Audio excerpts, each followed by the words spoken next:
Günortanız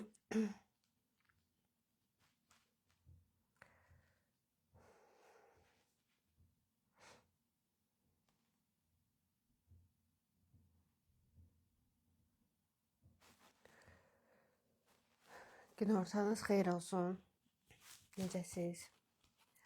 İnşallah ki, yaxşısınız. Əminəm ki, yaxşısınız. Çünki yaxşı olmaq lazımdır hər zaman. Əgər işlərinizin qabağa getməsini istəyirsinizsə, uğurlu olmaq istəyirsinizsə, xoşbəxt olmaq istəyirsinizsə, həqiqətən də yəni daxili rahatlıq çox önəmlidir. Bayaq bir kinoya baxdım. Çox sağ olun. Bayaq bir kinoya baxdım. Interview с Богом. Belə bir kino var. Düzdür, sən deyən belə də çox xoşuma gəlmədi. Amma orada, yəni orada məncə Allahın gücünü bizə tam düzgün göstərmədilər. Və yəni çox təriflənirdi o kino uzun zamandır, amma yəni tam onun gücünü və insan həqiqətən də bu həyatda nələrə qadir olur. Yəni mən o kinodan bir nəticə çıxarda bilmədim. Sadəcə marağa baxdım, görüm nə olacaq. Amma orada işlənilən bir cümlə var idi ki, güya orada insan cildində Allahdır və jurnalist onunla intervyu edir və soruşur ki, nə bilim, bəzi suallar verir və gəlir inama dirənir və deyir ki, səncə bu həyatda önəmli nədir? Və jurnalist deyir ki, inam, yəni vera, inanmaq. Deyir ki, səncə sən sadəcə mənə inansan, sənin həyatın dəyişəcəkmi? Deyir, hə, inan bəs eləyir məncə. Deyir, məsələ insanlar da burada yanılır. Çünki Allaha sadəcə inanmaq, sadəcə mən imanlı insanam, mən içimdə inamım var ki, hər şey yaxşı olacaq, nə bilim, mən belə inanıram, beləyəm, eləyəm, yetmirmiş. Və uzun zamandır bu məndə bir sual içimdə yaranmışdı ki, bəs yaxşı, imanlı insanlar çoxdur, həqiqətən də Allaha inanan, onun gücünü qəbul edən insanlar çoxdur. Yaxşı, niyə alınmır, nə üçün alınmır? Sən demə, bu inam tam oturmayıb. İnamı sən içində daima ona qulluq eləməlisən. Sən onun hər dəfə fərqinə varmalısan.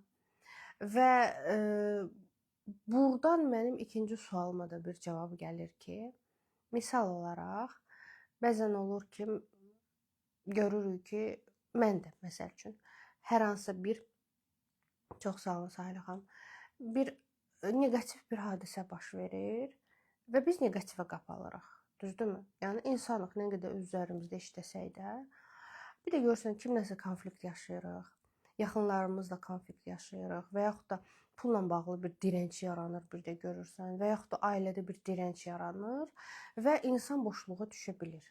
İnsan düşür boşluğa, bir də görürsən, mən də bir depressiyaya düşürəm. Amma və lakin o depressiya niyə məni yemir? Niyə o inamsızlıq, bir anlıq inamsızlıq, bir anlıq düşüncə ki, bəlkə mənim bildiklərim hamısı boş şeylərdir, niyə təsir eləmir? Çünki artıq şuuraltı başqa cür işləyir. Bax, necə ki, sizin şuuraltınız negativdə işləyir, siz pozitiv düşünmək istəyirsiniz və deyirsiniz ki, alınmır, Kəmalə xanım, mən neyniyim? Bax, bunu mən sizə izah edirəm ki, özünü tapmış insanlarda, özünü şəfalandırmış insanlarda bizdə şuuraltı artıq, şəxsən məndə, şuuraltı artıq pozitivə işlədiyinə görə, məndə artıq həyatımda negativ hadisə baş verəndə o məni idarə eləmir. Çünki şuuraltımda mənim yaxşı bir şey yazılır. Bu sadəcə həyatdır və həyatda mən bu hadisəni yaşayıram. Başa düşdünüz mən nə demək istəyirəm? Yəni, mən çünki uzun zaman bunun daxilimdə cavabını bilirdim, amma bunun necə izahını verəcəyimi bilmirdim, başa düşmürdüm. Çünki düşünürdüm ki, ha, yox belə. Yəni, sadəcə bu cür işləyir. Necə ki, insanların çoxunda negativdir və bir anlıq pozitivə dönmək istəyəndə onlarda heç nə alınmır. Bizdə də elədir. Yəni daxilim artıq pozitivdir deyənə, gün ərzində hər hansı bir neqativ hadisə ilə qarşı-qarşıya olanda o artıq mənə təsir eləmir. Çünki şuuraltı artıq pozitivə proqramlanır. Bir sualım var. Kodlamanızı dinlərdə orada qeyd olunur ki, sevgi göndər, amma bəzilərinə ürəyim göndərmək istəmir. Onda şəfalanma olmayacaq. Olacaq. Onu dinləyin ta ki o sözlər sizin beyninizə oturana qədər. Siz bütün kitablarda, bütün kinolarda, yəni yaradana aid bütün çəkilmiş nə varsa, yazılmış nə varsa, hər bir şeydə безусловная любовь, yəni qarşılıqsız sevgi. Bilmirəm, düzgün tərcümə elədim yoxsa yox.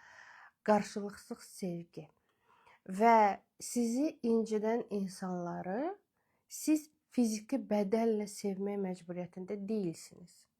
Yəni, əgər mənim kiməsə qarşı kinim varsa, o mənim həyatımı məhv eləyibsə və kodlama olmasın, başqa bir şey olsun, mən orada deyirəm ki, məsəl üçün, bağışla, onu qəbul elə falan. O, onun, şərtsiz sevgi, çox sağ olun. Onun fiziki bədəninin heç bir əlaqəsi yoxdur. Sən o fiziki bədəni görməyə bilərsən. Yəni deyə bilərsən ki, mən bunu istəmirəm. Amma sən onun ruhunu, həmin o şərtsiz sevgini ona ötürməlisən. Çünki bizim bəlkə Allah qabağında günahlarımız daha çoxdur. Daha çoxdur. Düzdürmü? Kimisə haqqına girmişik, kiməsə paxıllıq eləmişik, yalan danışmışıq. Nələrsə də, yəni heç kim ideal deyil ki. Amma biz Allaha müraciət eləyəndə o belə bizim bütün günahlarımızla bizi qəbul eləyirsə, biz niyə insanları qəbul etməyək? Orada da deyilir. Məsəl üçün, o kinoda belə bir cümlə də işləndi ki, səncə bir insan nə edə bilər ki, mən onu bağışlamayım? İnsan öldürmək daha, yəni xaricində. Baxın, bilmirəm, maraqlıdır, yenə susuruq. Siz mənim xasiyyətimi bilirsiniz. Yəni, mən danışanda sizdən xoş sözlər eşitmək mənim üçün çox önəmlidir. Çünki mən sizdən enerji alıram, sizdən o hisslər gəlir mənə. Siz nə qədər çox aktiv olacaqsınızsa, siz nə qədər çox maraqlıdırsa, həqiqətən maraqlı olduğunu yazacaqsınızsa, bir o qədər məndə bu materiallar daha çox açılacaq. Və bir şey oturub bəzən çox sağ olun Ceyhuna xanım, siz də möhtəşəmsiniz. Oturub bəzən vəziyyətə baxıram, yəni situasiyalara baxıram, həyatımızda baş verən hadisələrə baxıram. Yəni hər zaman nəyisə analiz eləyirəm. Və həqiqətən də fərqində olmaq, yaşamaq çox möhtəşəm bir şeydir. Və bilirsiniz, çox sual gəlir bilirsiniz nə ilə? Yaxşı, qismət varmı, yoxdurmu? Hər şey bizim əlimizdədirmi, deyilmi? Mən hər zaman buna bir cavab vermişəm ki, hər şey bizim əlimizdə deyil. Qismət mənim zəif gəlir. Niyə mikrofonlanım ki, zəif gəlməməlidir? Qismətimiz hamısı bizim əlimizdə deyil. Məsəl üçün, mənim bu valideynlərimə göndərilməyim, mən onu şuurlu şəkildə eləməmişəm ki. Mən onu idarə eləməmişəm. Və yaxud da İraq olsun, mənim ayağım kəsilsə, əlim kəsilsə, və yaxud da onu qoydum bir kənara, arxadan 2 dişim çıxıb, ikisi də xarabdır. Vaxtım yoxdur ki, gedim düzəltdirim. Hər şey mənim əlimdə olsaydı, mən o dişi müəyyən bir metodlarla sağaldardım. Düzdürmü? Məsəl üçün, saçım mənim artıq 20 yaşımdan ağarıb. Yəni, baxmayaraq ki, mən düzdür, kraska qoyuram falan, amma bir də görürsünüz, məsəl üçün, bir həftə öncə kraska qoymuşam, artıq ağarır. Və bir ay keçsə, yəni bütün mənim başım ağappaqdır. Bunu mən necəsə dəyişə bilirəm? Yox, mən bunu dəyişə bilmirəm. Yəni, bu mənə genetik olaraq ötürülən bir şeydir. Yəni, bir, belə deyim də, saçımın bir strukturasıdırmı deyim, bədənimin bir strukturasıdırmı deyim, nədirsə budur. Mən bunu dəyişə bilmirəm, mən bununla doğulmuşam. Bu da mənim karmamdır. İnsan var ki, deyir ki, mənim 40 yaşım var, 50 yaşım var, saçım hələ də ağır və yəni ağarmır. Təsəvvür edirsiniz? Yəni insanın 40-50 yaşı var, saçı ağarmır. O da onun karmasıdır. Və yaxud da insan var, dişləri sağlamdır. Dişləri sağlamdır. 5 dənə də uşağı olandan sonra yenə də bütün dişləri sağlamdır. O da onun karmasıdır. Yəni mənim uşaqlardan sonra bütün dişlərim demək olar ki, tökülüb və hamısına gərək ayrı-ayrılıqda qulluq eləyəm. Yəni bu da mənim karmamdır. Yəni biz hər şeyi idarə edə bilmirik. Amma biz həmin bu situasiyalara baxış bucağını fərqli şəkildə yanaşmaqla biz onu qəbul edirik. Bu həyat yəni Allah Tanrı rəhmət eləsin. Bu həyat sonsuz deyil. Yəni hardasa qırılacaq. Düzdürmü? Hardasa bitəcək hər şey. Hardasa bir son olacaq və biz onda yaradana qovuşacağıq. Və bu necə olacaq, nətər olacaq, necə baş verəcək bilmirəm.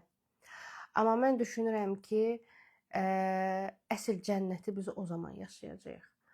Amma cənnət dediyimiz də bizim o bizə ötürülən kimi deyil də, yəni o başqa cürdür. Yəni orada falan, yəni necə izah olunur? Yox, orada mental səviyyədə cənnəti izah eləyirlər. Və insanın fərqində olaraq yaşamağı, məsəl üçün bu suallar yazırsınız, düzdürmü? İş tapa bilmirəm, yoldaşımla münasibət pisdir, qaynanam belə gəldi, ev ala bilmirik falan. Siz bir çox şeyin fərqinə varandan sonra hər şeydə bir dərs axtaracaqsınız. Amma bunu yəni necə deyim? Onu axtarım, bunu axtarım, bunu eləyim, onu eləyim kimi yox. Yəni həqiqətən də oturub məntiqlə özünüzün daxili dünyanızı dinləyib və başa düşəcəksiniz ki, bu situasiya mənə buna görə verildi. O biri situasiya mənə buna görə verildi. Və fərqini yaşayaraq yaşamağın fərqi odur ki, siz artıq gedib heç kəsdən heç nə soruşmayacaqsınız. Artıq heç kimə deməyəcəksiniz ki, mən belə bir vəziyyətə düşmüşəm, mənə köməklik göstər. Mən buradan neyniyim, necə çıxım? Mən bu cümləni, məsəl üçün, indi 35 yaşım var da, mən indi onu deyirəm ki, artıq mən heç kimdən heç nə soruşmuram. Həyatımın ən ağır günü olsa belə, yəni mən oturub özümlə qalıram, yəni özümü araşdırıram, yəni Allahımla söhbət eləyirəm. Amma dostlar, bu yerə çatmaq üçün insan bilirsiniz nə qədər üzərində işləməlidir. Mən hər zaman deyirəm ki, mən psixologiya fakültəsini bitirməmişəm. Həqiqətən mən ümumiyyətlə o psixoloji heç bir bir də OKP-nin mənasını bilirəm. Onu da getdim keçən dəfə internetdə baxdım. Yəni o psixoloji sözlərdir, falandır, nə bilim, odur, budur. Mən onlardan sıxılıram. Həqiqi sıxılıram. Yəni onların adı gələndə mənə belə içimə bir darıxmaq hissi gəlir. Yəni bəzən deyirlər ki, o belə təsir elədi, bu belə təsir elədi. Deyirəm axı, yaxşı, bir yerdə ki Allahın gücü varsa, orada çözülməyən heç bir söhbət ola bilməz. Yenə də deyirəm, bəziləriniz hələ də mənə bu sualı verirsiniz də, özün niyə milyonçu deyilsən? Yəni həqiqətən bəzən belə suallar verir. Şükür, kütlə bizi sevir, məni və Dinaranı, amma bir də göstər o insandır, sual verir. Özün niyə milyonçu deyilsən? Milyonçu olmasam da yetərincə nəyimsə var. O mənə bəs eləyir və yəni bu bir sizə özümü düzgün təqdim etmək çabası deyil, qətiyyən, əsla. Yəni kimə xoşdursa baxır, kimə xoş deyilsə əlbəttə ki, baxmır. Amma mənim milyonçu olmaq kimi heç vaxt bir istəyim olmayıb ki, əgər o mənim alın yazımda, yəni məsəl üçün bizə bir milyard dənə variant verirlərsə, əgər o milyardın içində heç olmasa birində mənim milyarder, milyonçu olmağım yazılsaydı, inanın ki, mən onu istəyəcəkdim. Demək ki, nəymiş? Demək ki, mənim keçmiş həyatlarıma görə, təcrübələrimə görə, bu həyata görə Allahın izni ilə və Allah mənə bu həyatı verib ki, sənə bu qədər mən qazanc verəcəm. Hə, bundan daha artığını istəyə bilərsiniz, amma milyonçu olmaq sənlik deyil. Və bu da məni sıxmır. Yəni narahat eləmir. Milyonçu dediyimdə 300-400 milyondan söhbət gedir və yəni 100 milyondan o tərəf. Yəni bu məni narahat eləmir, bu məni sıxmır, bu məni incitmir. Mən oturub gecə-gündüz bunun dərdini çəkmirəm. Və ümumiyyətlə artıq get-gedə çalışıram ki, yəni hər şeyi daha da çox buraxım. Bu məsəl üçün də əkizlər 1 yaş 4 aydır. Oturub onların dönən şeylərinə baxıram, hərəkətlərinə. Bilirsiniz ki, Nihatda çox çəkmişəm deyənə, o danışmamaq, başa düşməmək söhbətini havada tuturam. Görürəm ki, biri daha ağıllıdır, məntiqlidir. O birisi oturmur bir yerdə. Yəni birinci doğulan Rauldur. Raul daha belə oturur, ver deyirsən verir, nəsə deyirsən təkrar eləyir, o birisi eləmir. O artıq doğuşdan, yəni belə doğulub da, Allah onu belə yaradıb. Və mən başa düşürəm ki, mən onunla daha çox məşğul olmalıyam. İçimdə biraz da olsa üsyan mı qalxdı? Yox, qətiyə. Yəni biraz da olsa qalxmadı.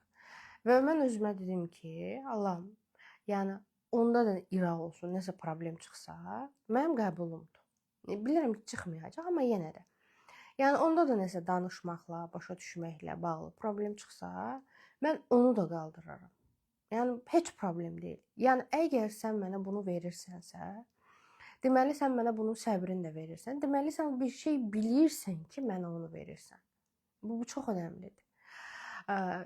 Əkizlərdən qabaq mən çox qorxurdum. Deyirdim, ay Allah, birdən birinin inkişafındamı, nitqindəmi, nəsə olar. Mən nə edərəm? Mən bir də o mərkəzlərdən, loqoped psixoloqlardan keçə bilmərəm, mənim hövsələm çatmaz, amma mən indi baxıram, düzdür. Mən düşünürəm ki, ehtiyac olmayacaq, amma yenə də, yəni balaca Riyad da o birisi biraz toppuşdu, bir də şeydir, bir yerdə qalmır. O birisi daha sakitdir. Bu iki xasiyyətdir də, yəni fərqlidir. Artıq onlar o xasiyyətlə doğulublar. Biri daha səbirlidir, oturur, yeyir. Sonra kompotunu içəcək, sonra nə bilim iqruşkalarla səliqəli oynayacaq. Amma o birisi yox. Yəni Riyad yox. Riyad gedəcək, dağıdacaq. Mən onu otuzdururam ki, belə deyim, burada bir xoş, mənim oğlum danışmırdı, sizin kodlamanıza qoşulmuşuq. Çox irəliləyişlər görürəm. Nə gözəl. Nə gözəl. Bərdən gözümə dəyir belə bir komment. Və yəni o birisi neysə oturmaq lazımdır. Və mən çox rahat qəbul elədim. Dedim, hə, okey, apararam, bir dənə yoxlanış eləyəcəm. İndi 3-cü gün aparacam onların hamısını bir həkimə. Ki, yox, baxılsın, görsün, inkişafları necə gedir. Sözümün canı nədir? Sözümün canı nədir? Burada mənim özümü tərifləmək kimi bir niyyətim yoxdur. Yəni ki, bunu mənə əgər Allah verəcəksə, 1 yaş 3 aylıqdılar. Bunu mənə əgər Allah verəcəksə, verəcək. Çox. Bundan qaçış yox. Bundan ay mən, bu məsəl üçün də insanların çoxunda mən nə görürəm dostlar? Əllərin hər şeydən üzürlər. Depressiyaya düşürlər. Hər kəsdən uzaqlaşırlar. Və çox pis olurlar. Deyirlər hər şeyi istəmirəm işte. Deyirəm ki, istəməməklə olmur. Və məsəl üçün, məni hər kəs övladımın problemi ilə tanıyıb da, düzdürmü? Burada anaların mesajlarını da oxuyuram. Və məni, sizləri mənim qədər anlaya bilən bəlkə də ikinci kəs ola bilməz. Və çox təəssüf ki, bunu da vurğulayım ki, bizə qıraqdan irad bildirəndə övladlarımıza görə, irad bildirənlər də məsələ qadınlardır. Yəni mən 3-4 il Nihadı Həzəslanovdan inşaatçılara qədər 3 dənə avtobus, bir dənə metro dəyişərək aparmışam. Və yol boyu uşağın özünü aparmamağı, metroda yerə yıxılmağı, insanların əyri-əyri baxışları, həqiqətən də çox yorucudur, bilirəm. Amma 3-4 il ərzində mən ancaq qadınlardan gördüm o sərt baxışları. Həqiqətən. Yəni, ancaq qadınlar mənə əyri-əyri baxırdı, ancaq qadınlar mənə lırç eləyirdi də. Belə, ancaq qadınlar mənə qınayırdılar ki, sən tərbiyə verə bilmirsən. Yəni, kişilərin vecinəmi deyildimi, nə idisə, bilmirəm. Mən kişiləri tərəfə saxlamıram əsla. Amma bir kişi mənə qınamadı övladımın hərəkətinə görə. Hətta mən bir dəfə biz inşaatçılara gedirdik psixoloqun yanına. Və oradan qaydanda biz metroda elə bir Koroğluda düşürdük. Oradan Həzə Aslanova qədər gəlirdi. Oradan da 11-ə minib evimizə gəlirdi. Biz biraz aralıda qalırıq. Və metroda Nihat artıq o qədər yorulmuşdu ki, uzandı yerə, ayaqlarını başladı yerə çırpmağa. Mən də onu başa sala bilmirəm. Özünüz məndən yaxşı bilirsiniz ki, əgər uşaq problemlidirsə, onu başa salmaq olmur da ki, dur, otur. Yəni olmaz. Hal-hazırda insanların çox olduğu bir yerdə bu belə şeylər eləmək olmaz. Və mən onu qaldırıram, hər kəs də nırçıldayır, biri oradan əyri baxır, biri. Mən həmin günü həqiqətən də çox pis oldum. Və bir oğlan idi, bir cavan oğlan gəldi mənə dedi ki, xanım, yəqin uşaq yorulub, mən sizi başa düşürəm. Aldı Nihadı qucağına. Düzdür, Nihad onun qucağında da qalmadı, amma yol boyu saxladı. Ən azı mən o baxışlardan biraz da olsam həqiqətən də çəkildim. İndi analar başa düşsə də mən Nihadı 3 yaşından 7 yaşına qədər aparmışam. Nihad indi 10 yaşındadır, 11 olacaq mayda. Nihad indi 5-ci sinifdə əladır, yəni tam sağlam uşaqdır. Yəni hər yerə aparmışam, heç bir diaqnoz yoxdur artıq. Tam normaldır. Amma biz o dönəmlərdə, yəni ona görə mən valideynləri, anaları çox gözəl başa düşürəm ki, nələr keçirik. Amma bilirsiniz necə? Oturub özümüzə sual versək ki, mən də özümə bu sual verirdim. Niyə filan kəsin uşağı sağlamdır, mənki yox? Niyə filan kəsin maddi cəhəti yaxşıdır, məndə yox? Niyə filan kəsdə hər şey alınır, xoşbəxtdir, xaricə gedə bilir, mən isə gedə bilmirəm. Niyə? Nə üçün? Mənim ondan nəyim əksikdir? Əsasən mən içim ağlayırdı. Bilirsiniz nədir? Sağlam uşaq görəndə. Həqiqətən də mən baxırdım belə Nihatın yaşlarına, o danışır, bu danışır. Yəni bir içimdə bir qəribə bir hiss yaranırdı. Amma bilirsiniz necə? Mən dayanmadım. Bilmirəm, bəlkə hər dəfə eyni sözləri deyib sizi bezdirəm. Bəlkə deyəcəksiniz yenə başladı eyni sözləri, demə. Amma mən bir gün belə dayanmadım. Yəni mən otururdum, bunu mən danışmışam dəfələrlə. Mən yemək bişirirdim evdə. Gəlirdim yorğun, it yorğunu həqiqətən də. Yemək bişirirdim, Nihat yatırdı. Mən ağlayırdım kuxnyada. Amma mən nə edirdim? Mən YouTube-da Düşüncəvi Dəyiş adlı bütün videolara baxırdım. Hamısına baxırdım. Ağlayırdım. Hal-hazırda bəlkə də mənə həkim yenidən bir diaqnoz qoymuşdu. Bəlkə də soyuducum bomboş idi. Bəlkə də mənim evdə ailə münasibətim yaxşı deyildi. Çox pis idim və tək idim. Heç bir dəstək yox idi. Və mən ağlaya-ağlaya, amma mən baxırdım. Bildiniz necə? Mən bir gün belə o videoları atıb tullamadım ki, bu mənə onsuz da kömək eləmir. Düzdür, hirslənirdim, əsəbləşirdim. O videoya baxırdım, sonra gedirdim, dua oxuyurdum. Səhərsi gün dururdum, elə bir şey baş verirdi ki, deyirdim, ay Allah. Yenə mən bunu oxudum axı yaxşı olsun. Mən axı buna baxdım ki, yaxşı olsun. Mən sən demə, mən nə edirmişəm? Şəfalanırmışam. Sadəcə travmalar, karmik borclar o qədər çoxdur ki, mənim şəfalanmağım üçün biraz daha çox zaman lazımdır. İnsan var bizim sferada, mən tanıyıram. 2 dənə təlim alıb, 2 dənə. Yəni 2 təlimlə bu insan yəni yaşayır da, hər şeyi başa düşüb. Yəni bilirsiniz necə? Demirəm indi onun Allahla münasibətinə mən girə bilmərəm, amma maddi cəhətdən hələ mən özümü tapmamışdım. Baxıram ki, maddi cəhətdən qalxıb, 10 il deyirəm, ay Allah, o 2 dənə tanıyıram özdə kimdir. Deyirəm ki, bu 2 dənə təlim alıb. Bunu bu qədər istəyi var. Mənim çənəm çıxdı oxumaqdan. Mənim qulaqlarım artıq eşitmir dinləməkdən. Mən dua eləməkdən artıq yoruldum. Niyə məndə alınmır? Çünki məndə fərqli dərslərdir. Keçən dəfə bir rus psixoloqu var idi və mən onun intervyusuna baxırdım. çox kəlləli bir qızdır, çox həqiqətən. Adı yadımdan çıxıb, soruşmayın adını, həqiqətən yadımdan çıxıb. Yəni reklama görə demirəm, vəşi yadımdan çıxıb. Sadəcə Reels-i keçdi mənim gözümün qabağından. Bir cümlə işlətdi. Dedi ki, mənim 10 yaşında bir qızım var və mən o danışmır. Bir kəlmə belə söz işlətmir. Səs niyə zəifdir? Yəni səsdə hər kəsdə problem var. Yazarsa hər kəsdədirsə problem. Və dedi ki, mən insanları şəfalandırıram. Yəni mən insanlara, biznesmenlərə, nə bilim, oliqarxlara, hamısına dəstək oluram. Amma deyir, mənim evdə 10 yaşlı uşağım var. Mama sözüm belə demir. Zəifdir.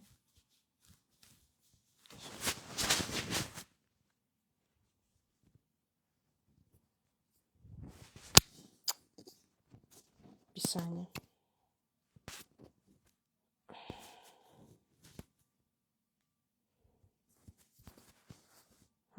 Düzəltdim. Və dedi ki, mənim evdə 10 yaşlı uşağım var və mən hələ də onun nitqini düzəldə bilməmişəm. Təsəvvür edirsiniz? Deyir, ona görə yox ki, mən pis anayam. Dedi, ona görə yox ki, mən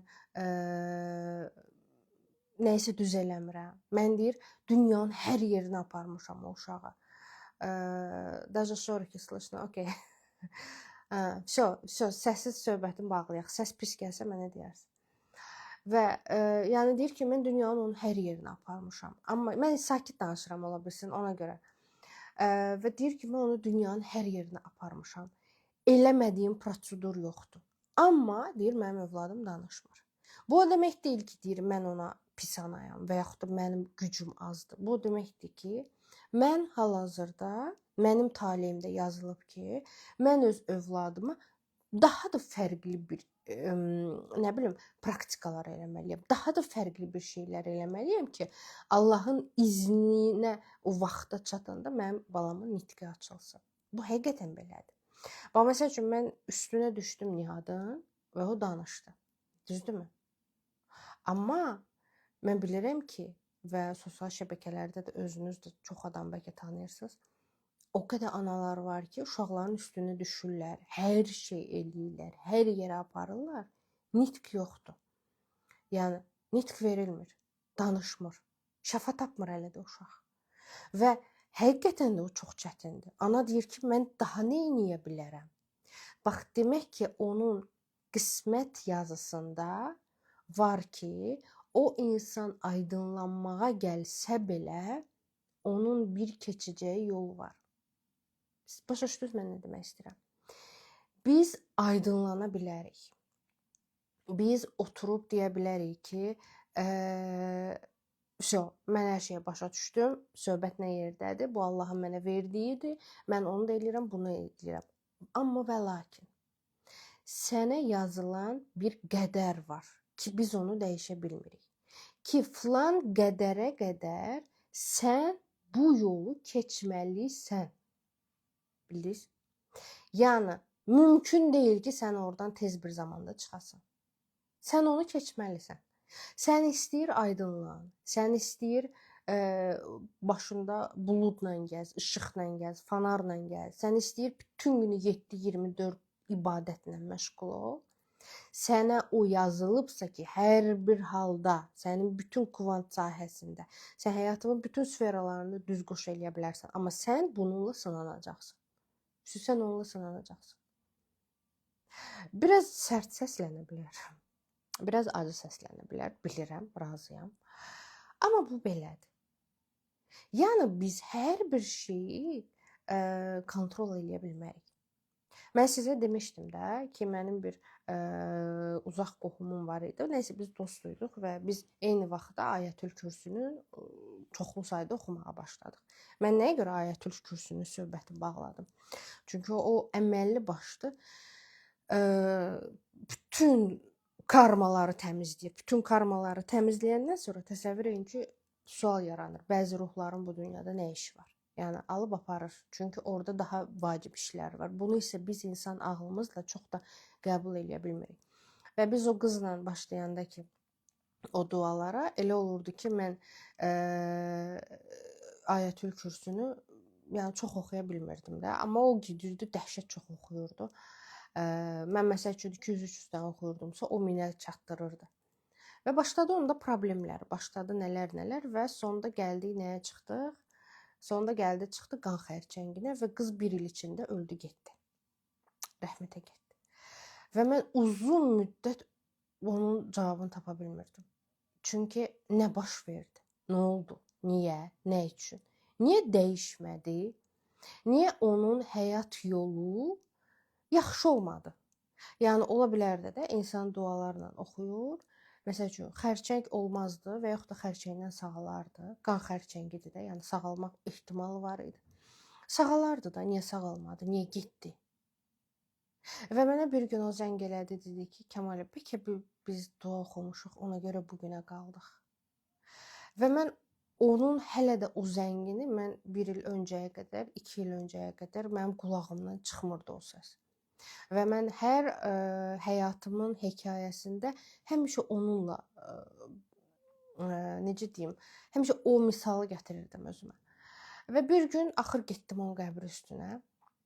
Dedim mənə bunun cavabını ver. Yəni çünki mən gecələr yata bilmirəm. Özümü narahat, özümü günahkar hiss eləyirəm. Yəni nədir də bu?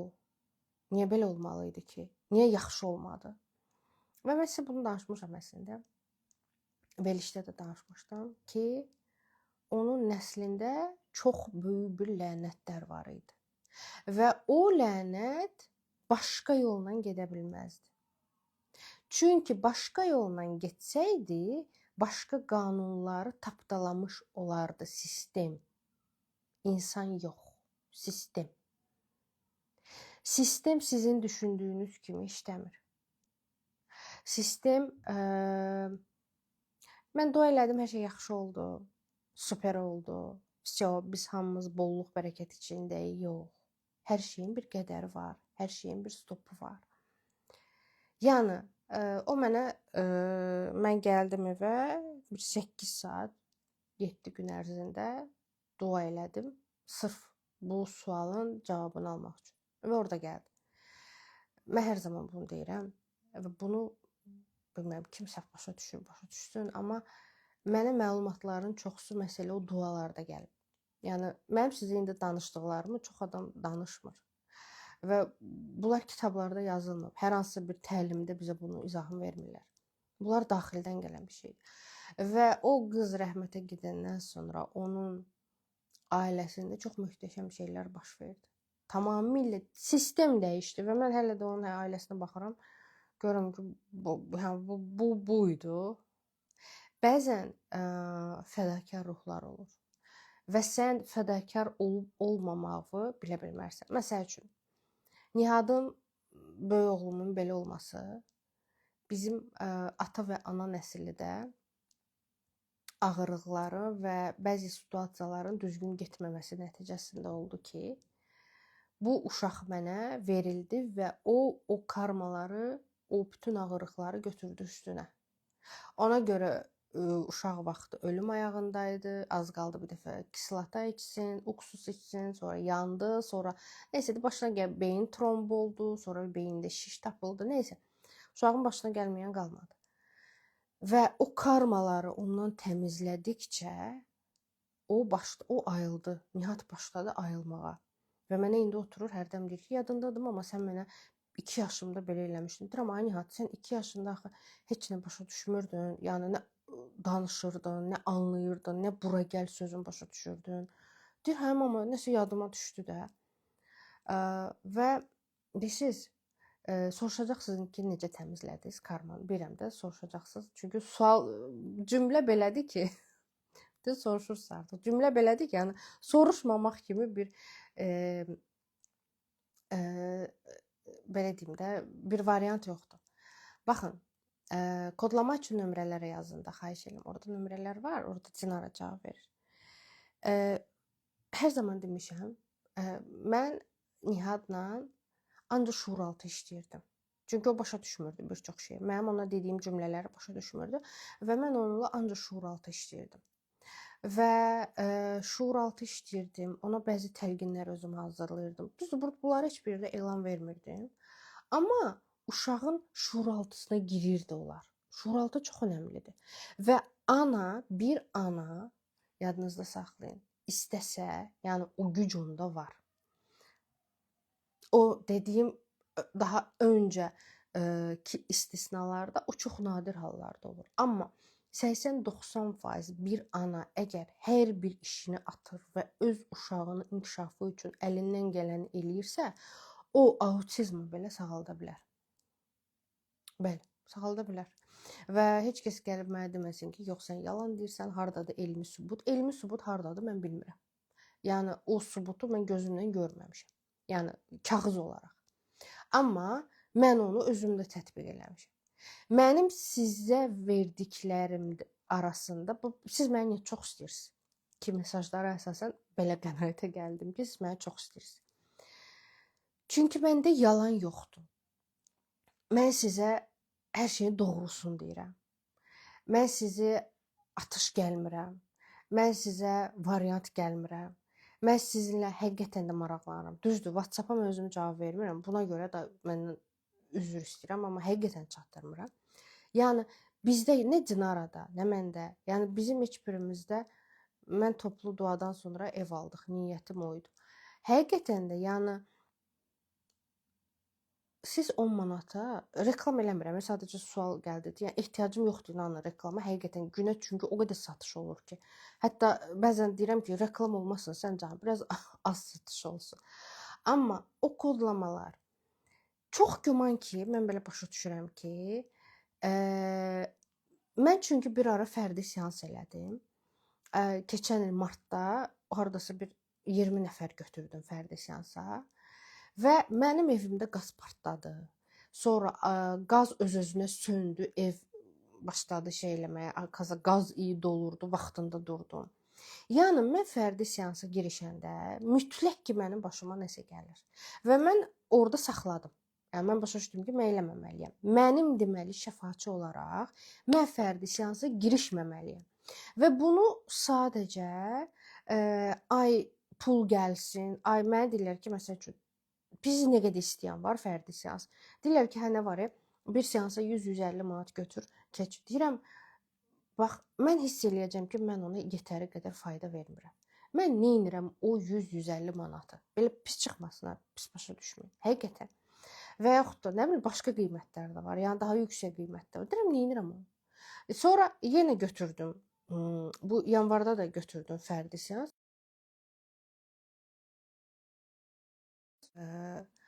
Yəni az adam götürmüşdüm. Fərdi seansı götürdüm. Gördüm yenə də balaca uşağın boğazında 3 dəfə yemək qaldı. Gəldi, ilişdi bura, balaca riyadım. Getmədi. Sonra evdə yenə ağırlıq gəlir. Yenə mənə bir səslər gəlir, işarələr gəlir. Sonra dedim ki, aman əfsə, qutardıq. Yəni fərdi seans söhbətini bir dəfəlik bağlayıram. Çünki demək ki, Allah mənə o yolu icazə vermir. Yəni mənim deməli gedib kimlənsə oturub üzbəüz seans eləyirəm, nəticə də alırlar. Amma sonra mən əziyyətini çəkirəm. Və mən onunla da özümə dedim ki, yəni fərdi söhbət.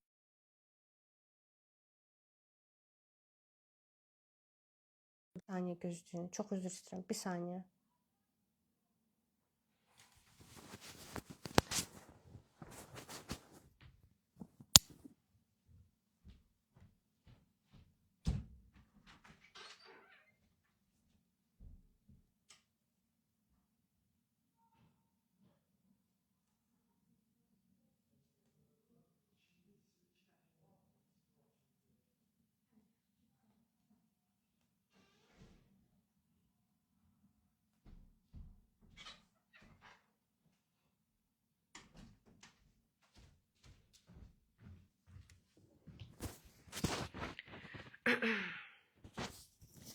Üzürlüsən, çox üzr istəyirəm. Nə deyirdim? Çox üzr istəyirəm. Mənim hələ, sözüm nə deyirəm? Deməli, mənim deməli fərdi insanlara xeyrim dəymir. Sonra 5 il bundan öncə deyirdim də, dediyim kimi, kodlamalar çox möhtəşəm nəticə vermişdi. İnanın, alanlar onda məndə 10 manata idi, neçə idi bilmirəm, yadımda deyil. Elə onda 20 manata satırdım mən. Onda 20 manata idi. Nəysə aldılar, biri getdi maşın utdu, biri getdi ev aldı, biri ailə qurdu, biri sevdiyinə. Mənə deyirdilər ki, şokdayıq da, yəni bu 10 manatlıq şey necə belə təsir edə bilər? Dedim, bilmirdim. 5 il saxladım və köklü dəyişim ərəfəsi idi və özümə sual verdim ki, dedim mən köklünü artıq saxlamaq istəyirəm. Yəni çünki bilmirəm insanlar buna nə dərəcədə hazırdır, nə dərəcədə hazır deyil. Mən kütləmi artıq analiz eləyib və dedim ki, o kütlənin anlayacağı dildə, inanın mən gecə yox, axşam saat 8-də uşaqlar yatdı. Bizim uşaqlar 7-də yatır. Axşam saat 8-dən sübh namazına kimi dayanmadan Salavat-ı Şərifə oxudum. Salavat-ı Şərifə, Salavat-ı Təfriciyə eyni şeydir. Onu oxuyun, çox möhtəşəm duadır. Və mən onu oxudum. Dedim, mən insanlara necə faydalı ola bilərəm. Elə həmin ərəfədə də bizim verilişimiz çıxmalıydı Aytan xanımla xəstə uşaqlarla bağlı. Dedim, bəs nə qədər insan müraciət eləyir xəstə uşaqlarla. Birinin pulu var, birinin yoxdur, birində alır, birində alınmır. Həqiqətən də, yəni nə etmək olar? Və gecə ilə mənə cavab gəldi ki, bəs bunu kodlama sadəcə alma vermə balansı üçün 10 manat qiymət qoymuşam. Valla siz 10 manata tapmayacaqsınız o kodlama. Həqiqətən. Salavat-ı Şərifə tapmayacaqsınız. Yoxdur. Və onun bir satışını başlayandan birincisi mən özüm sanki özümü tapmış oldum. Və mən başa düşdüm ki, mən bəli, budur mənimki budur. Və onun deyirəm də sizə 10 mindən artıq insana biz o kodlamanı satmışıq. Onun artıq 8.000-i bizə geri dönüş eləyib noyabrın 24-dən bu yana ki, nə dərəcədə möhtəşəm bir nəticələr verir. Məsəl üçün terapiyalarda biz nə edirik? Terapiyalarda biz işləyirik də, gedirik uşaqlığı var, gedirik onun kimdir ki 3 aydır, kodların ömrü 3 ay deyil, kodlamaların ömrü yoxdur, ömrüydü. Gərək onu düzəldək biz 6 aya qədər deyirsə, onu görə düzəldək. Yəni kodlamanın təsiri ömürlüydü dostlar. Bir dəfə aldınız, ikinci dəfə indi necədir? Bilmirəm valla nə ilə bağlıydısa, bizdə adətən internet problemi biz yaşamırıq. Dondu, indi açılmalıdır. Açıldısa yazın, açıldı.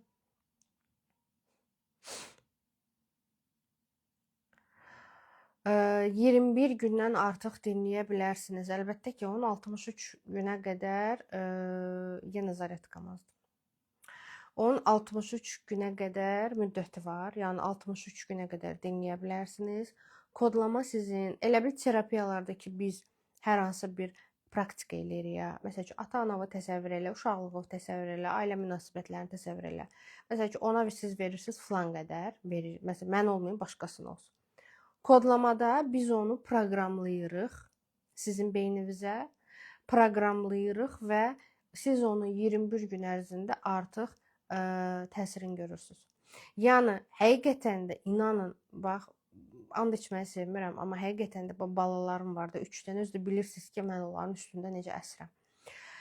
O kodlama biraz da olsa təsir etməsəydi və mən onun satışını dayandırardım. Yəni biraz, çünki mən keçən dəfə dayəmizi danışmışam. Dayəyə bugün 500 manat hesab gəlib. Deyir, özü rus dillidir. Deyir ki, Kama, я не знаю откуда. Deyir, bütün mənə borcu olanlar. Prosta o yoldaşı istəmir mən onu çəkim. İnanın ki, mən onu çəkib görüm çalışaram rus dilində. Rus dilində prosta danışıram. Bilmirəm, çoxunuz başa düşəcəksiniz yoxsa yox. Amma yəni qız şokdadır da. Yəni bir həftə ərzində ona 1200-1300 gəlib. Keçən dəfə 750 gəlmişdi, bu gün də 500 gəldi. Deyir ki, kodlamanı dinlə. Hələ deyir, mən səni tanıyıram. Məsəl üçün evdə bilir də, bir də görsə uşaqların üstünə qışqıram bilirəm. Deyir, hələ gülə-gülə mən o kodlamaya qulaq asıram. Yəni bizdə Dinara xanım, sən də yaz da. Yəni qadın enerjisinin kodlamasını dinlədiyi günü səhərsi nə boyda buket alıb, parfum alıb. İndiyə kimi ona məsəl üçün heç kəs parfum verməmişdi, məsəl üçün. Sizdən mentorluq öyrənə bilərik. Məndə heç nə yoxdur, yox. Təlimi falan. Ancaq bu saat biz kodlama işi ilə məşğuluq. Çünki mən onun nəticəsinə yəni həqiqətən də şokdayım. Və məndən soruşanda ki, sən nə edirsən, bilmirəm. Keçən dəfə bir autist balası olan ana yazdı. Ay Allah, sənə qurban olum. Bütün uşaqlara şəfa ver. Yazdı ki, bəs uşağım heç də başa düşmürdü. Həqiqətən də, yəni heç bir komandanı başa düşmürdü. Və təsəvvür eləyin ki, kodlamadan sonra o başladı başa düşüb, 2 cümləni başa düşməyə başladı artıq. Siz təsəvvür edirsiniz bu autizm uşaq üçün nə deməkdir? Yəni uşaq heç nə başa düşmürdü və birdən kodlama aldı və o komandanı icra elədi. Komanda bilirsiniz də, loqoped psixoloq yanına gedəndə bilirlər mən nə demək istəyirəm. Həmişə psixoloqlar bizə deyirlər ki, uşaqlarla komanda formasında danışın. Mən əvvəl bilirdim komanda var, yəni ay onu eləmə, bunu elə qışqıraraq, amma yox, komanda, onu apar, bunu gətir. Yəni bilirsiniz özünüz. Və təsəvvür dedi ki, bəs ona dedim ki, məsəl üçün Sülvü apar, nə bilim onu gətir deyə başa düşdü və elədi. Bu çox böyük bir uğur idi və mən ondan sonra başa düşdüm ki, yox, həqiqətən təsir eləyir. Mən o kodlamaları həqiqətən dərin bir trans vəziyyətində yazıram və çox dərin bir trans vəziyyətində yazıram və o mənim içimdən gəlir. Görünür ki, illərlə oxuduğum dualar, illərlə aldığım o təlim, hamısı bir energetika, elə bir energetik forma alıb və o kodlamalara yansıyır və əlavə olaraq artıq 10.000 nəfər insan var deyənə o kodlamaları alan hər kəs o eqreqora qoşulur, o güc kanalına qoşulur və siz artıq o kodlamanı alırsınızsa, siz həm məndən o enerjini alırsınız, həm də ki o eqreqor var, toplum ki hər kəs o kodlamanı alıb oradan şəfa tapır. Bax, o kanala qoşursunuz və artıq iki tərəfdən sizə enerji gəlir. Həqiqətən. Yəni bizdə ayda bir dəfə toplu dua olur, amma toplu duadan da, yəni digər 65-66 nə qədər kodlamamız varsa, onlar hər biri təsir eləyir. Həqiqətən də hər birinin, mən açığı sizə deyəcəm, mənə tanıyırsınız xasiyyətimi, mən içədən çəkinən insan deyiləm. Mən o kodlamanın təsirlərinə bəzən özüm şoka düşürəm. Ki, deyir ki, bizim 1 manat pulumuz yox idi və biz ev aldıq. Deyirəm, utanıram, soruram ki, necə? Həqiqətən də necə də? Çox möhtəşəm bir şəkildə olur və onun bir yerdə hər hansı bir istədiyiniz burada dualarla bağlı, istədiyiniz duanı da onunla bir yerdə oxuyasınız və daha da yaxşı nəticə olacaq. Əminəm, çünki birincisi insanların çoxu bundan fayda görür. Yuxu tutursa şəfalanmadı. Toplu duada biz də dua etməliyik. Toplu dua hələ yoxdur. Toplu dua olanda WhatsApp-dan da elan veririk. Yəni biz çox Instagram-la işləmirik, yəni çoxumuz WhatsApp-dadır bizdə elanlarımız ona görə. Əlavə olaraq da dostlar, yəni şəfalanın. Bir də gördünüz, mən biraz nastreniya adamıyam, yəni hal-əhval adamıyam. Bir də gördünüz, dedim ki, kodlamaların satışını bağlayıram. Çünki kütlə çox gəlir və hər kəs bir enerji ilə gəlir. Yəni bunu da tənzimləmək var. Ona görə hələ ki satışdadır, yəni əstəğfurullah, qətiyyən qorxutmuram, qətiyyən. Hələ ki satışdadır, istifadə eləyin. Öz də həmişəlik sizdə qalır. Yəni onun təsiri çox azalmır. Yəni inanın ki, məndən 5 il bundan qabaq kodlama alanlar var ki, hələ də onu dinləyirlər və nəticələrini görürlər. Və indi hazırladığım kodlamalar əlbəttə ki 5 il öncəsindən daha fərqlidir. Çünki indiki mən daha fərqliyəm. Ən çox hansı kodlamanı istəyirlər? Pul. Ən çox bizdə satılan puldur. Ailə münasibətidir, bir də uşaqlardır. Ana və uşaqlar. Yəni onlar ən çoxlardır. 10 manatdır dostlar. 10 manatdır. Bir də ki, bizim martın 15-i bizim canlı seminarımız olacaq. Park Inn Oteli konferans zalı. Yerlər orada azdır. Çünki böyük zalı mən tutmaq istədim. Danulduzlu zalı 350 nəfəri. Dedilər yer yoxdur. Bron olunub artıq. Ona görə biz balaca zalı götürmüşük. Orada 70 nəfər maksimumdur. Və artıq insanların yarısı yazılıb. Yəni kimlərsə yer tutublar. Bu kodlamalar çıxanda mənim canlı seminarın söhbətim ölüb. Kodlamalar arasında 10 dəqiqə. Və ona görə yazılmaq istəyirsə gəlin canlı görüşə. Çünki bilənlər bilir ki, mən ildə bir dəfə eləyirəm bu canlı görüşləri. Və yəni canlı görüşlər daha maraqlı olur əlbəttə ki. Yəni çox möhtəşəm enerjilər açılır. Heç yerdə demədiyim məlumatları orada deyəcəm. Qadın enerjisi olacaq, 7 çakra olacaq, ruhun şəfalanması olacaq. 3 saatlıq seminardır. Coffee break də daxildir. Martın 15-i də bazar günüdür. Gəlin saat 1-dən 4-ə kimi bir yerdə olacaq və yəni çox maraqlı olur. Vəbsə bizim seminarlar həmişə maraqlı keçib. Keçən il idi. İndi bu il martda keçirəcəm. Bir də iyi qaldı gələn ilə. Yəni nə vaxt olacaq bilmirəm. Çünki tez-tez keçirmirəm canlı seminar. Ona görə onun üçün də yəni onun girişi 50 manatdır. Amma yenə də istəsəniz gələrsiniz çünki orada o yerlər azdır. Park Inn. Park bulvarından üzbəüz. Park Inn. Hilton'un böyrü. Hilton'un böyründəki otel var. Radisson. Parkın Radisson. Hər şey var. Siz DM'yə yazın. Dinara sizə cavab verəcək. Çakraların açıq olub olmadığını necə bilərik? Mənim YouTube'da çakralarla bağlı bir videom var. Yəni ona baxaraq siz özünüzə təyin edə bilərsiniz ki, hansı çakra bağlıdır, hansı açıqdır. Dediyim kimi, hal-hazırda bütün nə varsa marafondu, seminarlarımda hamısını saxlamışam. Ancaq bütün gücümü vermişik biz kodlamalara. Ona görə hələ ki satılır, hələ ki aktivdir. Alın, faydalanın, düşüncənizi dəyişin. Mənim həyatımı vaxtı ilə dəyişən, oğlumun həyatını vaxtı ilə dəyişən, yaxın ətrafımdakı insanlarla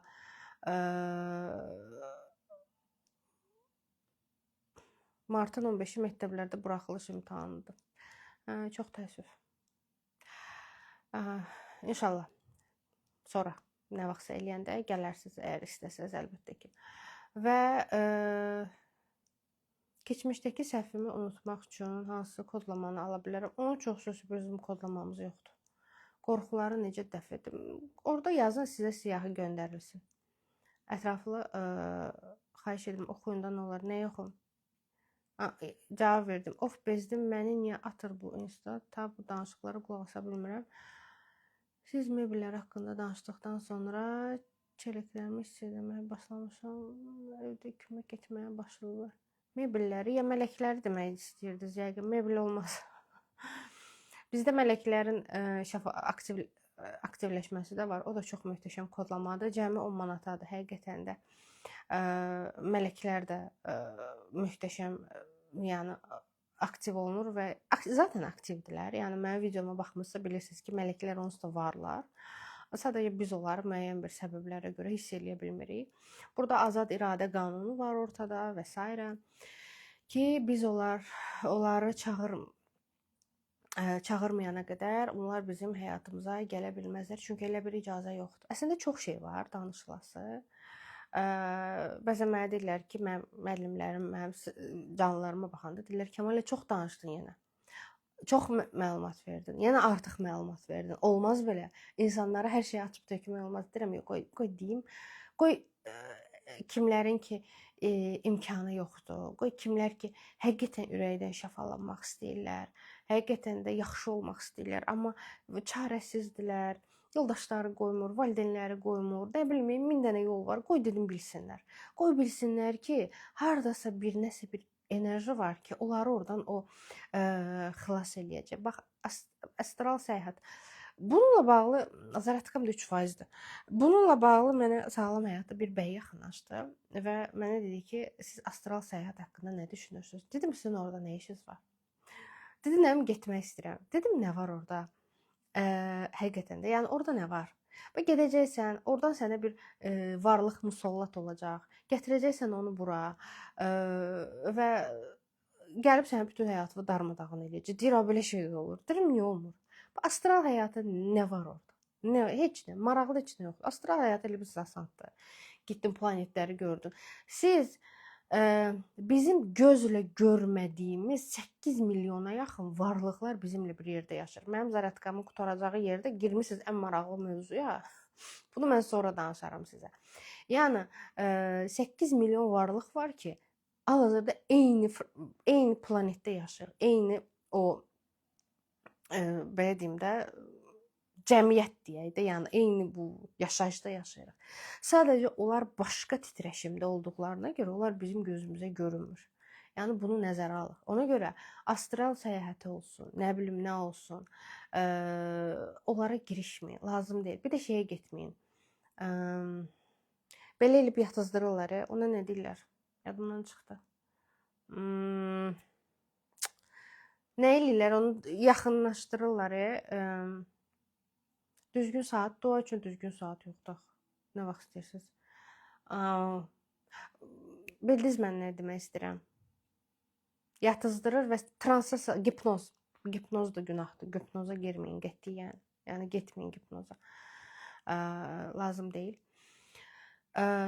Gipnozda da başqa bir varlıq sizə qoşula bilər və orada lazımsız şeylər olur. Yəni orada getməyin və o da günahdır.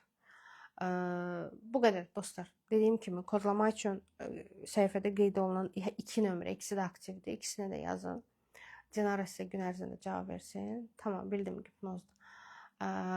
Və bu varlıqlar məsələsini gələn dəfə danışaq. Çi enerjisi necə idi?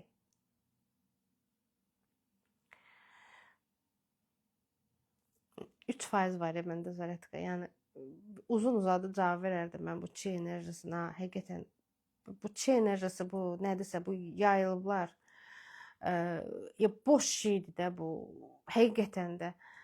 Kəmal xanım, niyə Joe Dispenza'nın seansına getmədiniz? Çünki uşaqları qoymağa yerim olmadı.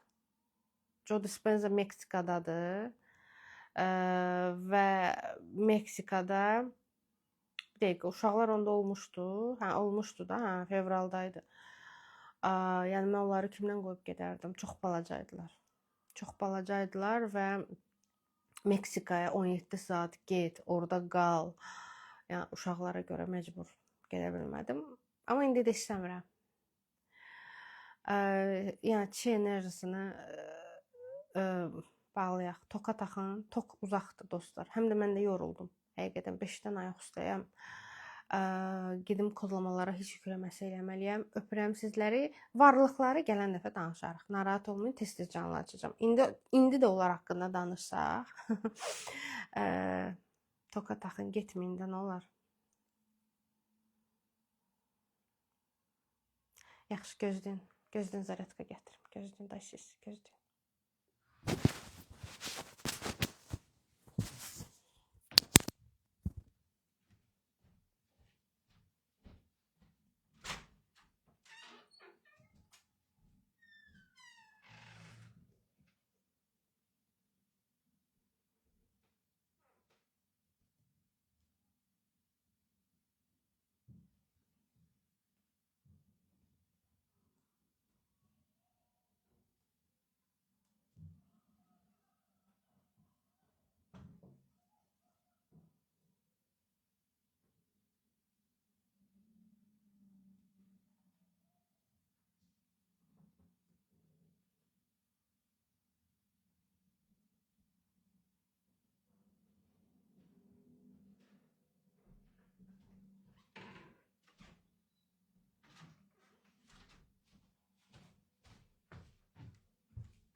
Ben geldim. Bir dakika, koftadaki. Bir dakika, burada şeyi çıkardım. Mikrofon.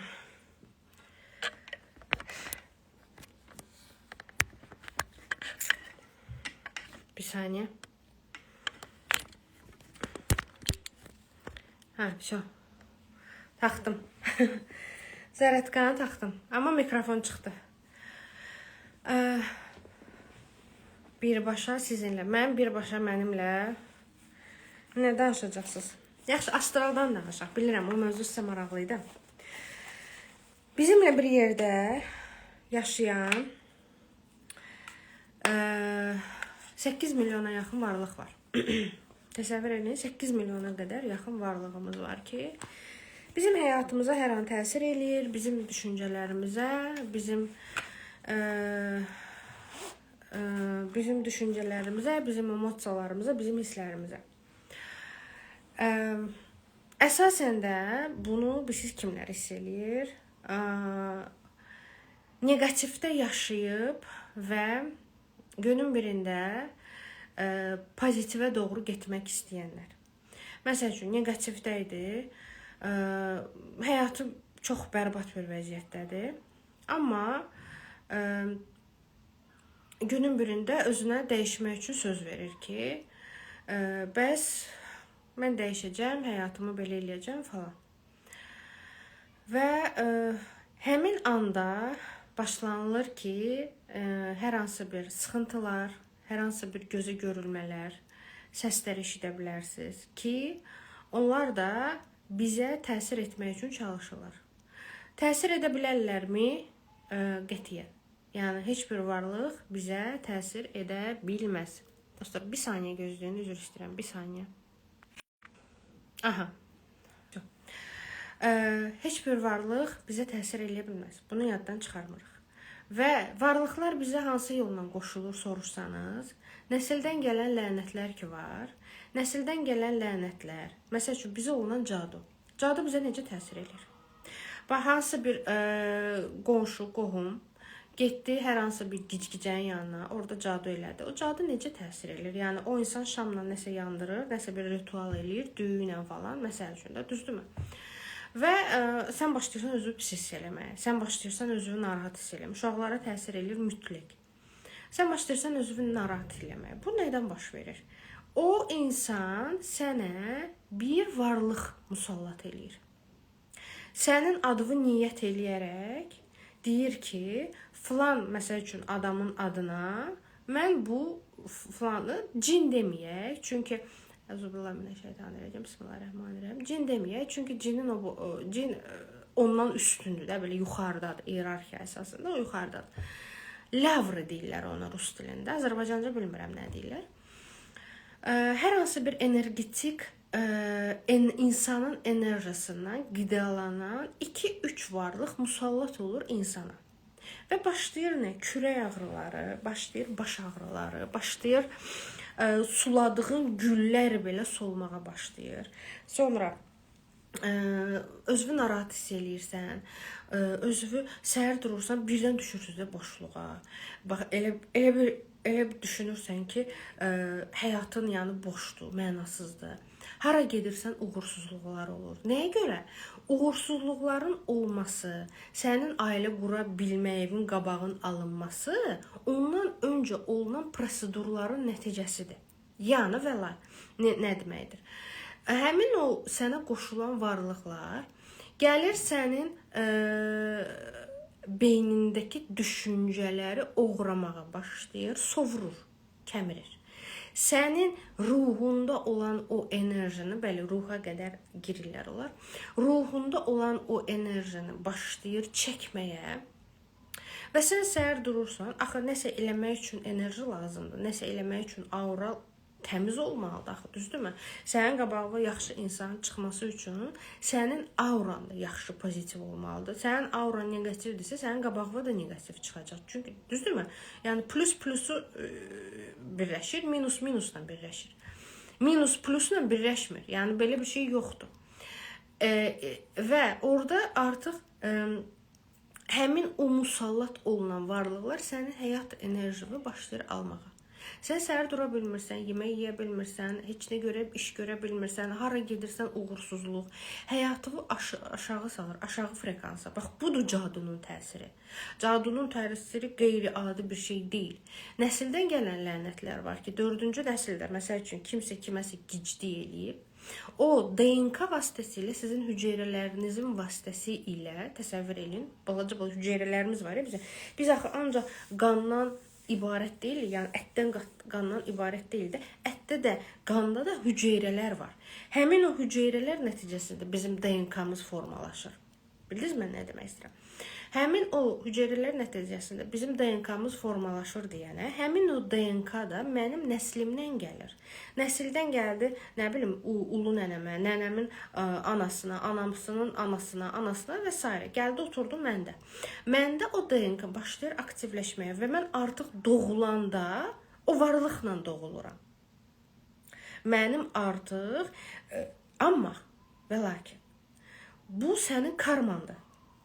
Sənin artıq buranda yazılmışdı ki, sən məhz bu lənəti olan nəsilə gedəcəksən və sən oradan onu alacaqsan. Yəni, sən o lənəti işləyəcəksən. Və əgər siz artıq düşünürsünüz ki, mən istəmirəm belə yaşamaq, mən bu mənim övladlarıma keçməsin istəyirəm, Kəmal xan, bilirəm, üzrə söhbət edirəm sizinlə, bu özü bir tərəf çoxsa.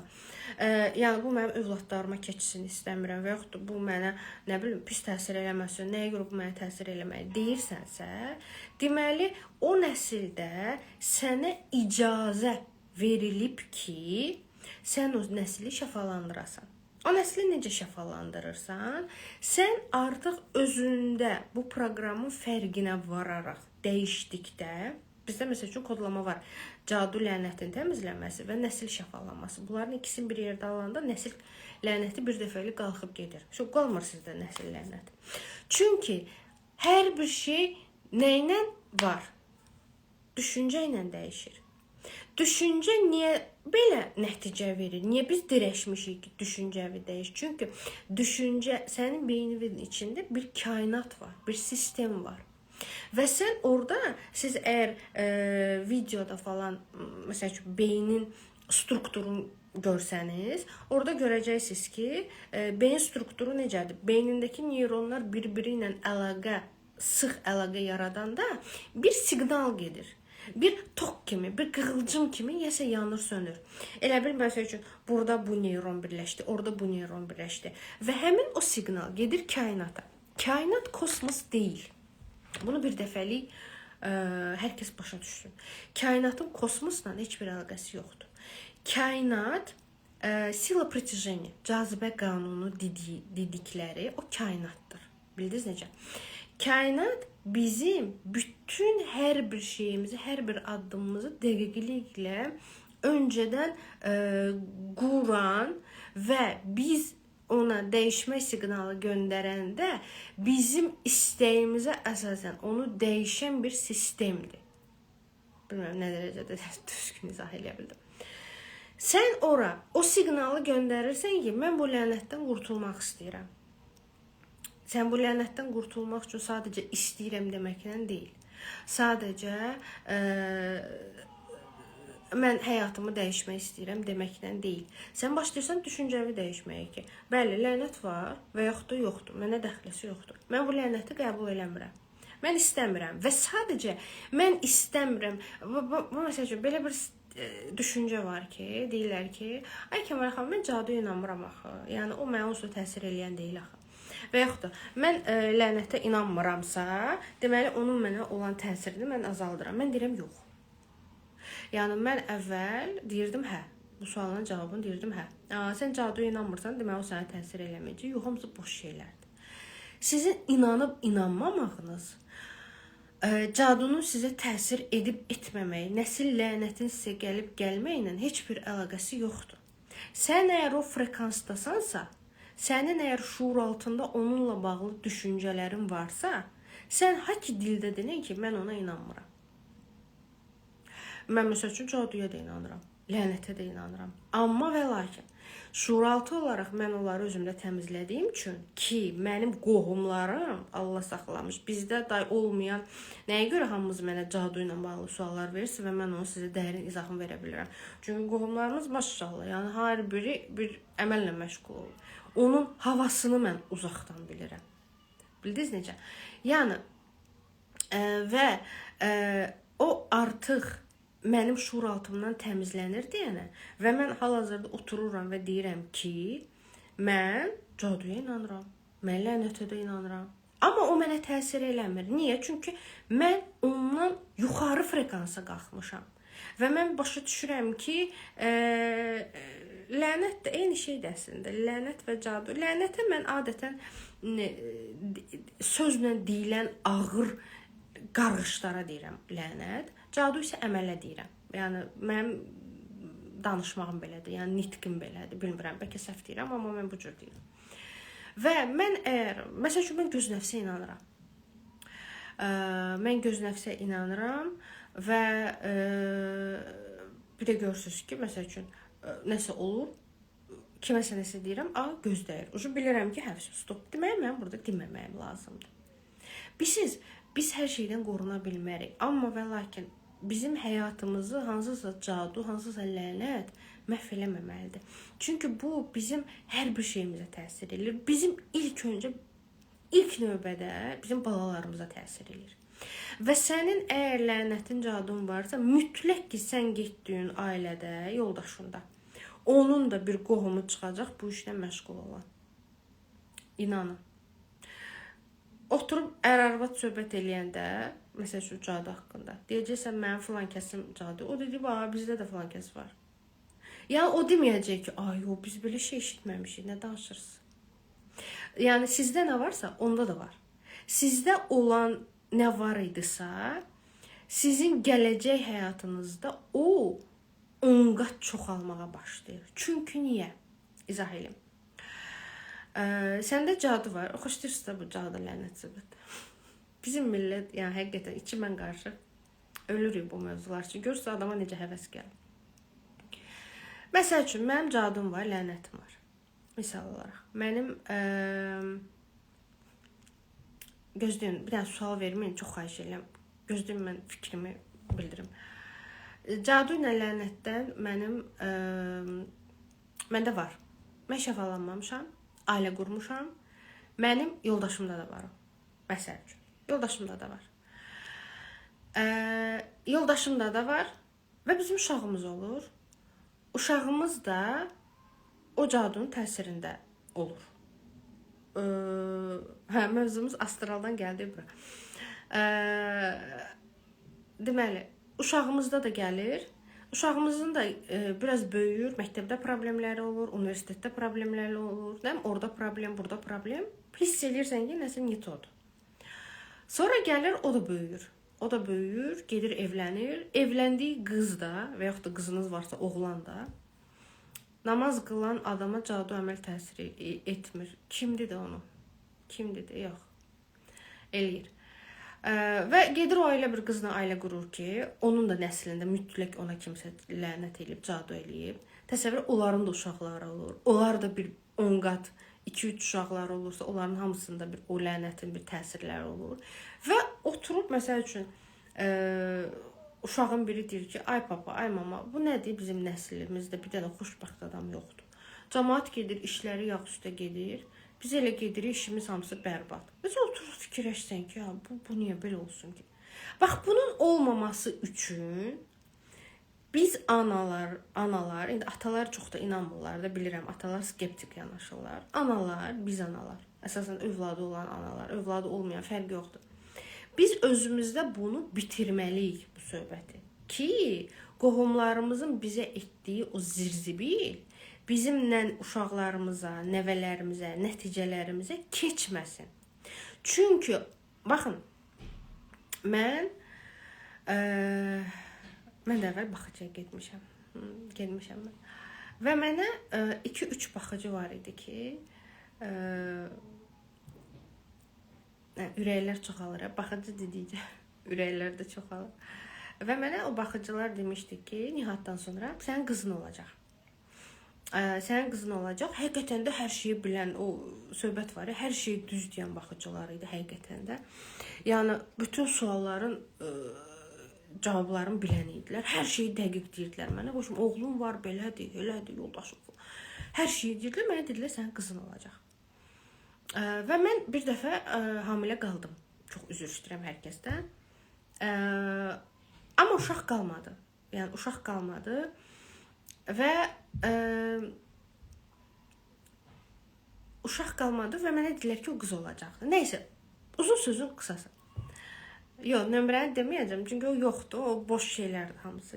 Yəni indi məni dinləyirsinizsə, o baxıcı söhbət. O baxıcıya mən getmişdim. Nihadın 2-3 yaşı var idi. İndi Nihadın 10 yaşı var. 8 il bundan qabaq. Qətiyyən getməyin. Qətiyyən. Onlar bilirsiniz nə edirlər? Onlar adama o qədər zirzibil eləyirlər ki, ruh, cin musallat eləyirlər sənə, get. Sənin enerji alırlar, qətiyyən getməyin. Nəysə, mənə dedi qız o dedi qız olacaq, bu dedi qız olacaq. Nəysə, mən artıq qoxularımda görürdüm ki, qız olacaq.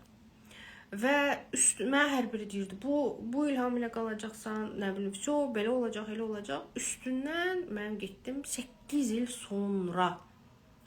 Yəni, mənim artıq əkizlər oldu, ikisi də oğlan. Təsəvvür eləyin. Maraqsızdırsa dəyişərəm, problem yoxdur. Yəni, sizin istəklərinizə əsasən danışıram mən. Bilirəm ki, ölkədə hal-hazırda cadu falan söhbəti çoxdur. Baxın, cadu da bir inancdır.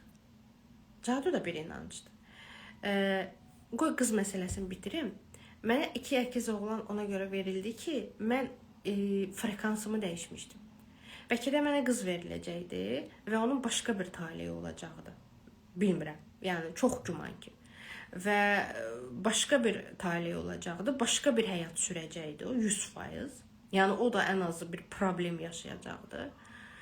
Amma əkizlər mənim tamam başqa bir frekansıma verdi və mən onların ikisinə baxanda həqiqətən deyirəm ki, siz o nətər oldu, bir-birinizə qoşuldunuz, gəldiniz. Yəni o başqa bir şeydir. Məsəl üçün o bizim Azərbaycan ölkəsi olaraq bizə yeridilən bir inancdır. Bunu artıq bir insan dəyişə bilməz. Bildiniz necə? Yəni bir insan çıxsa barbar bağırsa ki, mən cadu lənətə inanmıram, ay cəmaət hamısı boş şeydir, o onu dəyişə bilməz. Niyə? Çünki ölkə gücü var. Ölkədə bütün ən ucqar kəndinə belə getsən, məktəb desən, universitet desən, bəlkə başa düşməzlər, amma cadu lənət desən, başa düşəcəklər. Biz heç cürə bundan qurtula bilmərik. Mümkün deyil. Amma hər ölkənin də öz frekansı var. Hər ölkənin öz eqregori var. Məsəl üçün, biz Amerikaya getsən, insanın düşüncələri dəyişir, görürsünüz. Çünki Amerikanın eqregori, kütləsi və frekansı tamam başqadır. Və sən ora gedəndən sonra artıq sənin düşüncələrin o kütləyə uyğun dəyişməyə başlayır. Çünki kütlə çoxdur, sən təksən. Bildiniz mən nə demək istəyirəm? Orada, məsəl üçün, lənəti olan bir insan, cadusu olan bir insan, lənət içindədir də, hə? Durdu, çıxdı, getdi Amerikaya. Onunla o lənəti silinir. Çünki o tamam başqa bir yerə getdi. Qurtuldu o buradan. Başa düşdünüz mən nə demək istəyirəm? Yəni, hər kəsin bu cadu və lənətdən şəfalanma yolları fərqlidir. Yəni, bir şey yoxdur. Və dua oxuyursan. Mən bunu hər dəfə deyirəm, belə bezdirmək kimi olmasın. Bir keşiş, svişenik deyirəm. Çünki mən həmişə svişeniklara da qulaq asıram, mollalara da qulaq asıram. Yəni, hər kəsə qulaq asıram mən. Və ritual şamı yandırma. Yox, əlbəttə ki, hamısı boş şeylər. Lənət qoymadı vizalım. Lənət qoymadı yox. Çox güman ki, siz o ölkənin eqregoruna uyğun olmadınız deyəni. Bəlkə biraz öz üzərinizdə işləsəniz, viza ala bilərsiniz. Bir svişenik olur və bir qadın gəlir, ona deyir ki, indi hal-hazırda bütün Azərbaycanın frekansı eynidir. Yəni, rayon Bakı fərq eləmir. Güya Bakı nədir ki? Bakıda hamımız biz çox ağıllı deyilik. Deməli, baxın. Tamam, bir dənə bu fikrimi çatdırım. Bir svişenikdən bir qadın gəlir, deyir ki, bəs sən deyirsən Allah Allah, bəs mən Allaha nə qədər dua eləyirəm. Mənim oğlum necə içirdisə, yəni mən inanmıram da o düzələcək. Elə içir. Yəni içmək olur. İçməyindədir. Mən sən dediyin kimi getdim, duaları elədim, başladım Allahdan istəməyə. O başladı, əvvəl içirdisə, günə, həftədə məsəl üçün 3 dəfə içirdisə, indi hər həftənin 7 günü içir. Və mən biraz da başladım duaları artıq eləməyə və başladım mənə döyməyə.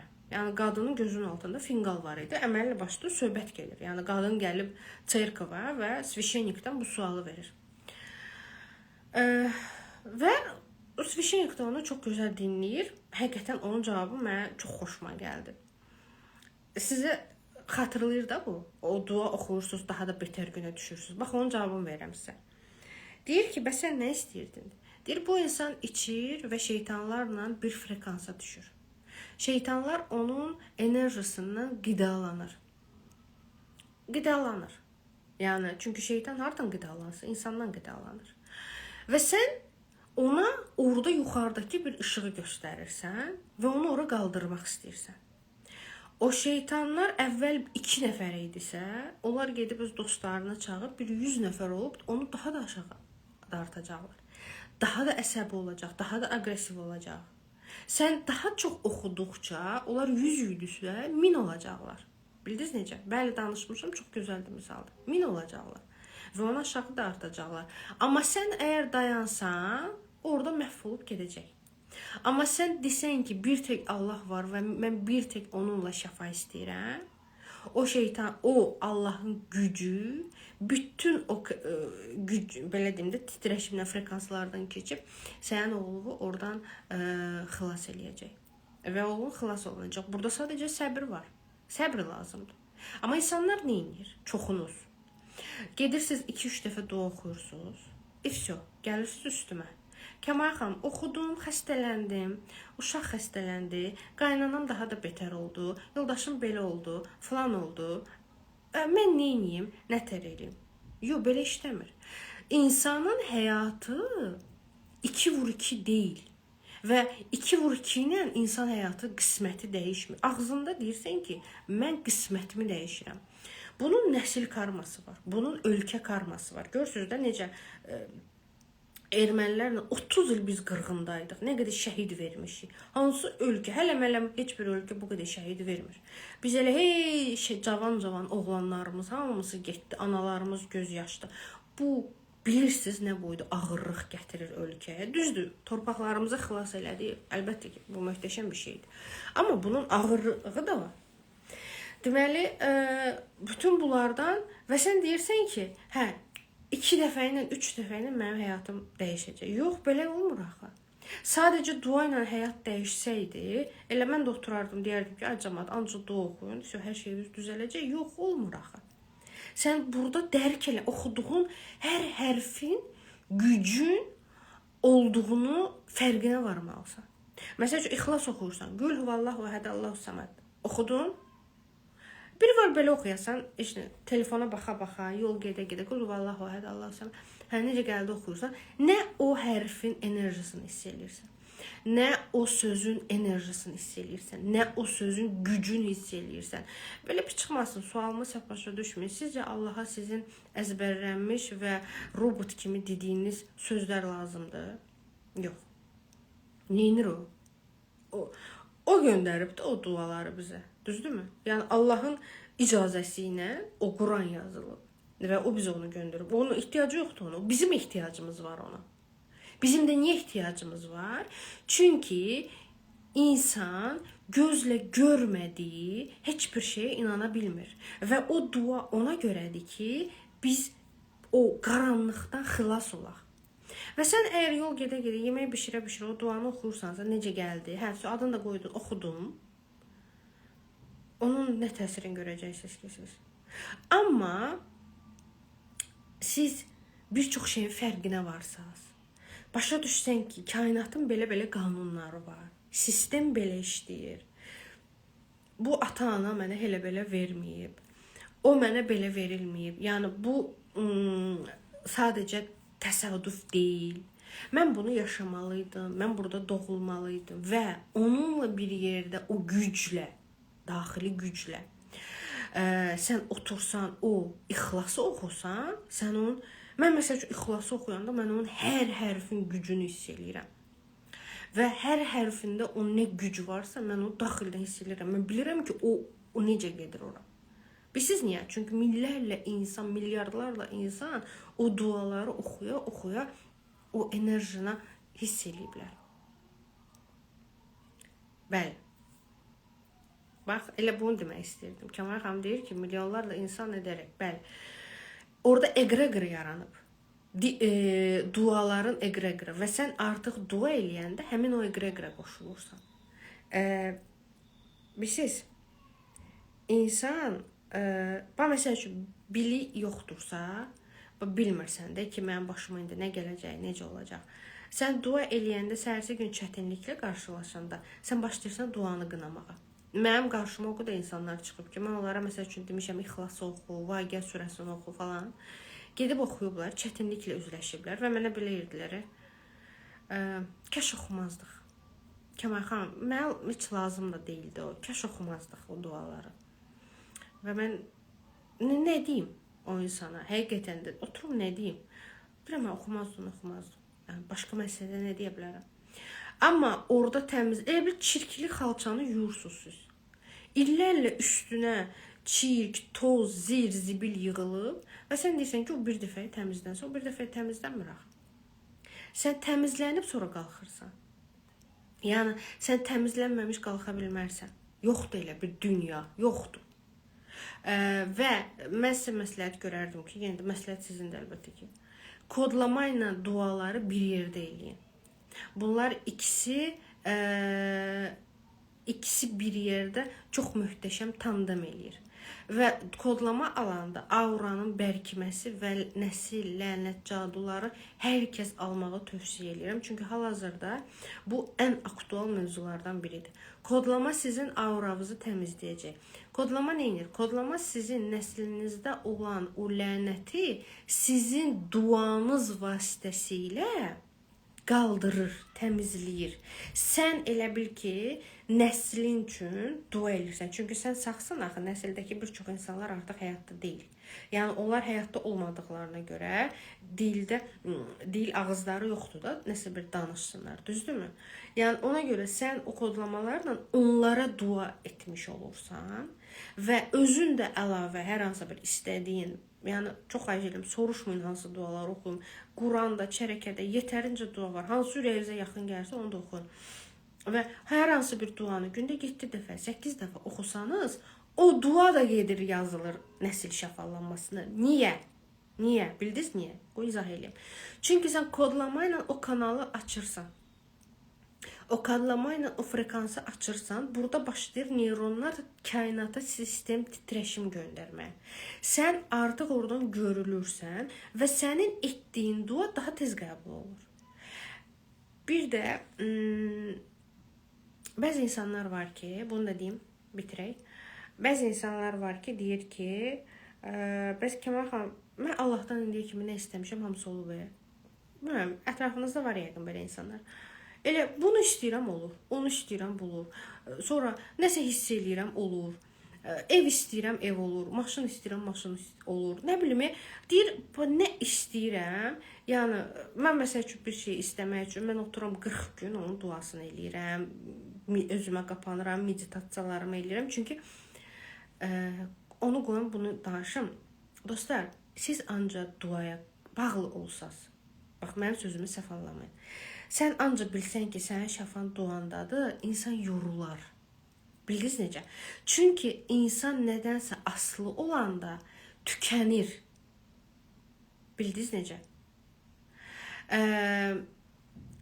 Elə bil ki, çətinlikdəsən, dua söhbəti də var. Amma sizin uşağınız var, sizin qaynanavız var, sizin yoldaşınız var, sizin ana atavız var, sizin bilirəm ki, çoxunuz işləyən xanımlarsa səhər gedirsiniz, axşam gəlirsiniz. Yəni, çatdırmırsınız onu. Və fikir də qalır orada ki, bəs Kəmalə demişdi, axı, dua oxumalısan ki, düzələsən. Və sən oxuya bilmədikcə, fikir vermirsiniz elə bir şey, oxuya bilmədikcə daha da dərinə düşürsünüz sanki. Bir növ belə bir qəribə bir inanc yaranır ki, mən oxumasam pis olaram, amma oxusam daha yaxşı oxularam və oxuya bilmədiyim üçün də özümü günahkar sayıram. Bilirəm ki, bir çox insanlarda bu his var. Ona görə mənim məqsədim, bilirsiniz ki, mənim en qədər videom var. Girin hamısına baxırsınız, baxın, ağzım elə dua ilə açılır, dua ilə bağlanır. Amma ondan asılı olmaması. Məsəl üçün, mən son neçə aydır, mən 3-4 aydır dua oxuya bilmirəm. Həqiqətən vaxtım olmur. Mən çatdırmıram. Həm uşaqlar, həm ev, həm kodlamalar, vəhşi çatdırmıram. Və bu məni tükətmir.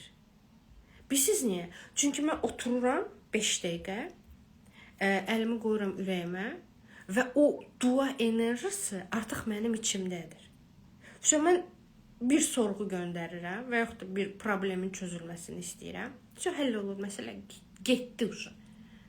Çünki burada həm beyin dəyişikliyi var, həm də dualarla illərlə oturtduğum o enerji var.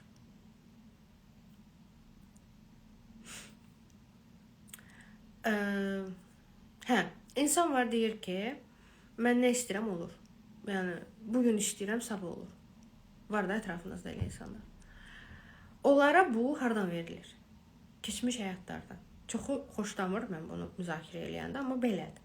Yəni, bəyənsəz də, bəyənməsəz də bu belədir. Keçmiş həyatlardan bir bonus verilir. Ki, sənin bu dünyada belə bir istedadın var. Sən keçmişdə böyük bir yaxşılıq eləmisən insanlara və sənə bu həyatda belə deyim də bonus olaraq verdim. Bu hissiyatı verdim. Amma o insan əgər bununla bərabər özünü yaradana bağlamırsa, təslimiyyətdə olmursa, başqa bir negativ əməlləri, baxsan bir köplü insan deyir. Bir köplü, yəni ağzını açanda paxıllıq, lənət, qarğış, söyüş. Amma deyir ki, Allah mənim hər arzumu həyata keçir. Ay Allah, xursan belədir. Var da belə insanlar, düzdürmü? Və o insanlara bonus verir keçmiş həyatda. Keçmiş həyatda nəsə böyük bir şey eləyiblər, nəsə. Burada bu bonusu qazanıblar. Və bu bonusun tükəndiyi zaman çox pis düşürlər aşağı. Niyə tükənir? Çünki onlar o bonusdan düzgün istifadə etməyi bacarmayıblar. Düzgün istəkləri istəməyiblər. İnsanların qul haqqına giriblər. Haqqına haqqa hamısını qarışdırıblar bir-birinə. İllərlə baxırsan, insanın bütün arzuları həyata keçirə bilər. Amma bir moment gəlir ki, sən onun həyatına baxırsan, deyirsən, Allah göstərməz. Bu nədir yaşayır? Dərd dərdin dalıcı. Problem problemin dalıcı. Və yaxud uşaqlarından çıxır o. Bax, elə şeylər də var. Ona görə, məsəl üçün, belə insanlar var ki, yəni deyirəm, çox üzr istəyirəm sözümə görə. Həqiqətən baxırsa bir köplü insan deyir. Bir köplüyə, yəni ona pislik, buna pislik, bunun haqqına girir, onun haqqına girir və pulu pul, evi ev, uşaqları sağlam, möhtəşəm bir həyatları var. Super. Amma sənin məsəl üçün soyuducun boşdur. Və sual yaranır. Niyə? Niyə? Dediyim kimi, keçmiş həyatlardan onlara bir bonus verilir. Möhtəşəm bir bonus verilir. Çünki keçmiş həyatda böyük bir şey eləyiblər ki, ruhları bu həyatda, bu komfortu yaşamağa layiq olub. Amma bir yerə qədər, haradasa o bonusu əgər onlar sizin bilib də və yaxud da bilmədiyiniz bir şəkildə bərabərləşdirmirlərsə, yəni nəsə yenə də öz pisliklərindən qalmırlarsa, onların bütün o karkası darmadağın olur, gedir. Və inandırım ki, bu belə də olur. Yəni düşünməyin ki, bu belə olmur. Hər halda həyatda görürük. Yəni sənə əgər bu bonus verilibsə, deməli yaxşı insan olmalısın. Keçən dəfə bir türk hocanı həqiqətən də bir sözlərini, hoca deyirlər də ona, türklərə mən çox qulaq asmıram, amma deyir ki, bu məsəl üçün namazı soruşursunuz da məndən. Deyirsiniz ki, namaz belə, duanı menstruasiya vaxtı, üzr istəyirəm əgər bəylər baxırsın, xəstəlik vaxtı oxumaq olar, olmaz. Bunlar hamısı bizi qısıtlayan əməllərdir. Bu məsəl üçün deyilir ki, Qurana dəstəmazlı toxunmaq olmaz. Düzdürmü? Onda belə çıxır ki, bu sual verirəm sizə. Gedib onun bunun haqqını yeyən, ona buna pislik eləyən, ona buna cadu lənət eləyən bir insan getsə namaz dəstəmazın alsa və o Quranı götürsə, ona olar, hər şey yaxşı olacaq.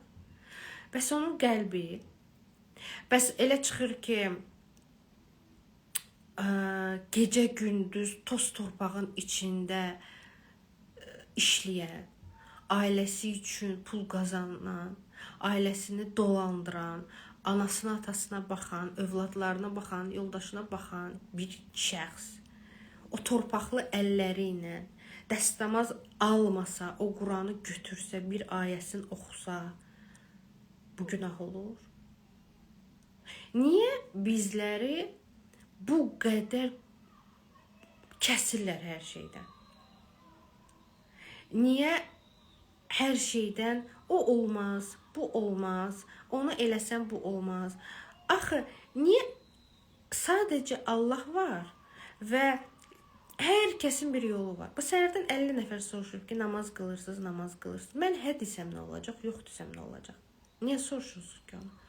Yəni, hər kəsin Allahla öz münasibəti olmalıdır. Öz şəxsi dialoqu olmalıdır. Onu orada-burada demək, orada-burada onu biz qısıtlamaq lazım deyil. Biz Allahla danışmırıq. Daha doğrusu siz, mən artıq danışıram. Danışmırsınız Allahla. Allaha müraciət eləmirsiniz. Allaha öz istəklərinizi, öz arzularınızı demirsiniz. Çünki özünüzü layiq bilmirsiniz. Çünki kimsə deyib ki, sən məsəl üçün belə deyim də, əlvi yumamısansa, çox üzr istəyirəm, əlvi yumamısansa, çinməmisənsə, sən Allahla danışa bilmərsən. Niyə? Nə üçün? Yəni, mən demirəm onları eləməyin. Yox, onları da eləməlisiniz, əlbəttə ki. Amma mən əgər onları eləməmişəm, deməli, mən layiq deyiləm. Bəs mənim ruhum, yaxşı. Bəs əgər belədirsə, onda mən bu dünyada öləndə mənim bədənim torpağa tapşırılır da, düzdürmü? Yəni, torpaqda çürüyüb gedir. Mənim bədənim ruh varkən müqəddəsdir də. Ruh onu tərk eləyəndən sonra mənim bədənimi yəni jüçkilər, həşəratlar, ilanlar yeyir də, düzdürmü? Deməli, Allaha mənim daxili hisslərim, emosiyalarım və şərtsiz sevgim lazımdır. Əgər mənim o yoxdursa, mən gedim, daha dəstəmaz qıldım, yaxşı. Mənim əgər içimdə zirzibil varsa, o nə faydadır? Yəni, nədir o? Niyə? Niyə insanları biz qısıtlayırıq? Hər kəs Allahla danışa bilər. Hər kəs. Siz bəlkə özlüyünüzdə düşünə bilərsiniz ki, mənim böyük bir günahım var, mən danışa bilmərəm. Amma siz də danışa bilərsiniz. Siz tövbə istəyə bilərsiniz, siz ondan mərhəmət istəyə bilərsiniz, siz yolunuzun açılmağını istəyə bilərsiniz. Amma deyə bilərsiniz ki, Allah görür də mənim bu həyatımı, niyə özü qarışmır ki? Çünki azad iradə qanunu var. Azad iradə qanunu bizə seçim verir. Sən Allaha gedəcəksənsə, o səni orada onsuz da gözləyir. Amma sən getməyə də bilərsən. Biz şeytanın gücünü bəzən Allahdan üstün tuturuq. Biz yox, siz, sizlər, insanlar çox. Bildiniz mən nə demək istəyirəm? Hansısa bir əməli, hansısa bir cadunu, hansısa bir nəsildən gələn o lavrını, yəni bizim enerjimizi sovuran o nə bilim nədirsə onu, biz onu Allahdan üstün tuturuq. Çünki deyirik ki, niyə? Çünki deyirik ki, mənim enerjim azdır, çünki mənə cadu olunub. Bax, çox insanlar belə deyir, düzdürmü? Mənim enerjim azdır, mənim işlərim alınmır, mənim ailə həyatım pisdir ona görə ki, mənə cadu olunub. Mən diqqəti nəyə verirəm? Mən diqqəti o caduya verirəm və o varlığa verirəm. Mən indiyə kimi elə bir insan eşitməmişəm ki, desin ki, mənə cadu olunsa da, olunmasa da mənim Allahım var. Allah olan yerdə o varlıq nə olan şeydir ki, onun gücü olsun? Və insan nə edir? İnsan inancını dəyişir. İnsan inancını dəyişir ki, Allah var, hardasa güclüdür. Amma mən gözlə görürəm də bu cadu, bu şeytandır falandır, nədirsə, bu cindir, nədirsə, bu mənim həyatıma daha çox təsir edir və mən ona o koronanı verirəm. Amma mən desəm ki, mənim Allahım var. Bunu sadəcə sözdə yox ha. Yəni insanların problemi bilirsiniz nədir? Sözdə hamısı ilahiyyatçıdır. Yəni hamısı belə Allahı hiss eləyən, Allahı tanıyan, yəni kimi dindirsən deyir Allah bilən məsləhətdir. Hə, hamısı belə ürəklə deyir. Amma bunu nə dərəcədə hiss eləyən insanlar var? Bunu sadəcə kiməsə pakazuxa kimi, kiməsə özümü göstərim kimi, yəni əksəriyyət belədir. Kimsə görsün ki, mən Allah adamıyam. Allah adamı demir ki, mən Allah adamıyam. Çünki onun ehtiyacı yoxdur. Sən bir tək inanırsan ki, mən dediyim hər zaman bir söz var ki, Allahın var olduğu hər yerdə nə cadu var, nə lənət var, nə də göz yaşları var. Heç nə yoxdur orada. Allahın var olduğu hər yerdə ancaq sevgi var, mərhəmət var və qayğı var. O ki, insanlar var, sizin həyatınızı məhv edib, deyir, səni bağışlaya bilmirəm falan. Allah səni hər günahınla bağışlayır. Sən niyə bağışlaya bilmirsən? Tamam, başa düşdüm. Burada artıq beyinə gedirik biz. Bilirsiniz, mövzudan mövzu çıxır dostlar. Bu artıq bizim egomuza girir. Bizim beynimizə girir. Çünki beyin nədir? Beyin məni ancaq təcrübələrlə yaşadan bir orqandır. Yəni, keçmişdə nəsə baş verib, gələcəkdə, nə bilim, gələcəyə görə mən ona görə qorxuram. Ona görə mən istəyə bilmirəm Allahdan. Yəni, beynim əslində sadəcə bir orqandır. Mənim beynim, yəni, bax, belə bir deyim var. Adi insan, xudojniklar, rəssamlar şəkil çəkirləri, adi bir insanlar olur, məsəl üçün, hər hansı bir multikda və yaxud da nədəsə insan üzü göstərir. Və siz eşitmişsiniz də belə bir söz deyir ki, heç bir o çəkilən üz yox yerdən olmayıb. O mütləq ki, o insan hardasa var.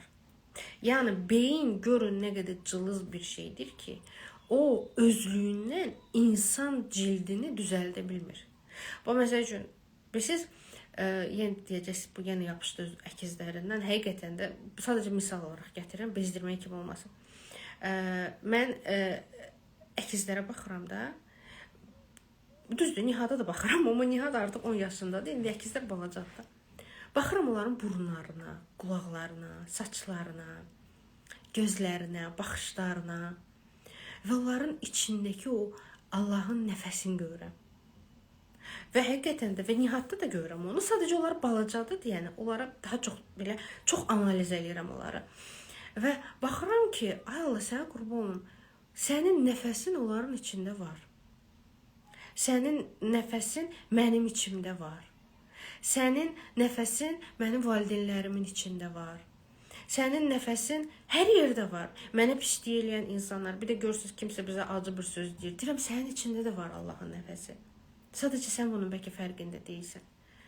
Biz hər birimizin içində Allahın nəfəsi var. Biz yenə də dirəşirik ki, biz layiq deyilik, biz bir köklü adam deyilik, biz nə bilim bu problem var, o problem var. Ay Kəmalə xanım, necə eləyək? Mən bilmirəm. Bu məndən soruşursunuz ki, kodlama necə təsir eləyir, dua necə təsir eləyir? Deyirəm ki, bilmirəm. Həqiqətən bilmirəm. Necə təsir eləyir, bilmirəm. Valla hardan gəlir, necə gəlir. Amma baxın, əgər yaradan, gözəl Allahımız sizin yolunuzu açmağa artıq icazə deməyək, çünki zaten onsuz da icazəlidir. Sadəcə sənin bəli artıq düşüncələrin və enerjin bu gözəlliyi qəbul etməyə hazırdır. Dediyi andan etibarən bütün yollar sizə açılır. Bütün yollar sizə açılır. Və elə bir insan yoxdur ki, gəlsin o yolu bağlasın. Mümkün deyil. Allahın açdığı yolu Allahın təmizlədiyi cadu lənəti, Allahın təmizlədiyi zirzibilis. Bu sənin yoldaşın pisdir, narsistdir, yazırsın, səhərdən oxuram. Sadəcə cavab verməm ki, fikrim yayılmasın. Narsistdir yoldaşım, anam narsistdir, atam narsistdir. Narsistdir da dəyişmək olmur, problemlidir. Mən Allahdan onun şəfalanmağını istədikdən sonra, Allah onu dəyişəndən sonra kim nə deyə bilər? Yəni, kim onu başqa cür eləyə bilər? Mümkün deyil, Allah onu yaradıb, Allah mənə də yaradıb. Bildiniz necə? Yəni, bu problem var. Məndə də olub, ailə problemi. Mən Allahdan istəmişəm. Mən gedib yoldaşımla məsələn müzakirə eləməmişik ki, ay bala, səndə bu problem var, gəldim. Kişiləri bilirsiniz ki, belə mövzularda çox da yanaşmırlar. Yəni bizim də biraz problemlərimiz olub. Əlbəttə ki, yəni harda hər kəsdə oldu. Bizdə çox idi sadəcə. Nihat xəstələndi, işsizdi, yoldaşımın atası rəhmətə getdi və s. Yəni hamısı üst-üstə düşdü. Və mən artıq gördüm ki, dialoqa keçmirik və mən Allahdan istəyirdim. Mən deyirdim ki, sən elə. Bilmirəm necə, nə cür, nə tər. Amma sən elə. Mən sənə təslim edirəm. Kimisə bağışlaya bilmirəm. Sən mənim ürəyimə o mərhəməti sal. Sən mənim ürəyimə o bağışlama instinktini sal ki, mən kimisə gedib bağışlaya biləm. Sən məni yönəlt doğru yola. Sən mənə ev ver. Sən mənə maşın ver. Sən mənə pul ver. Sən ver.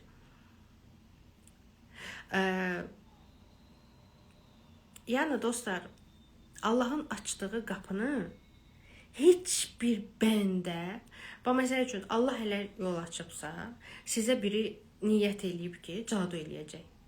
Sənin həyatını məhv eləyəcək. Olur da indi qohum əqrəbada sağ olsunlar.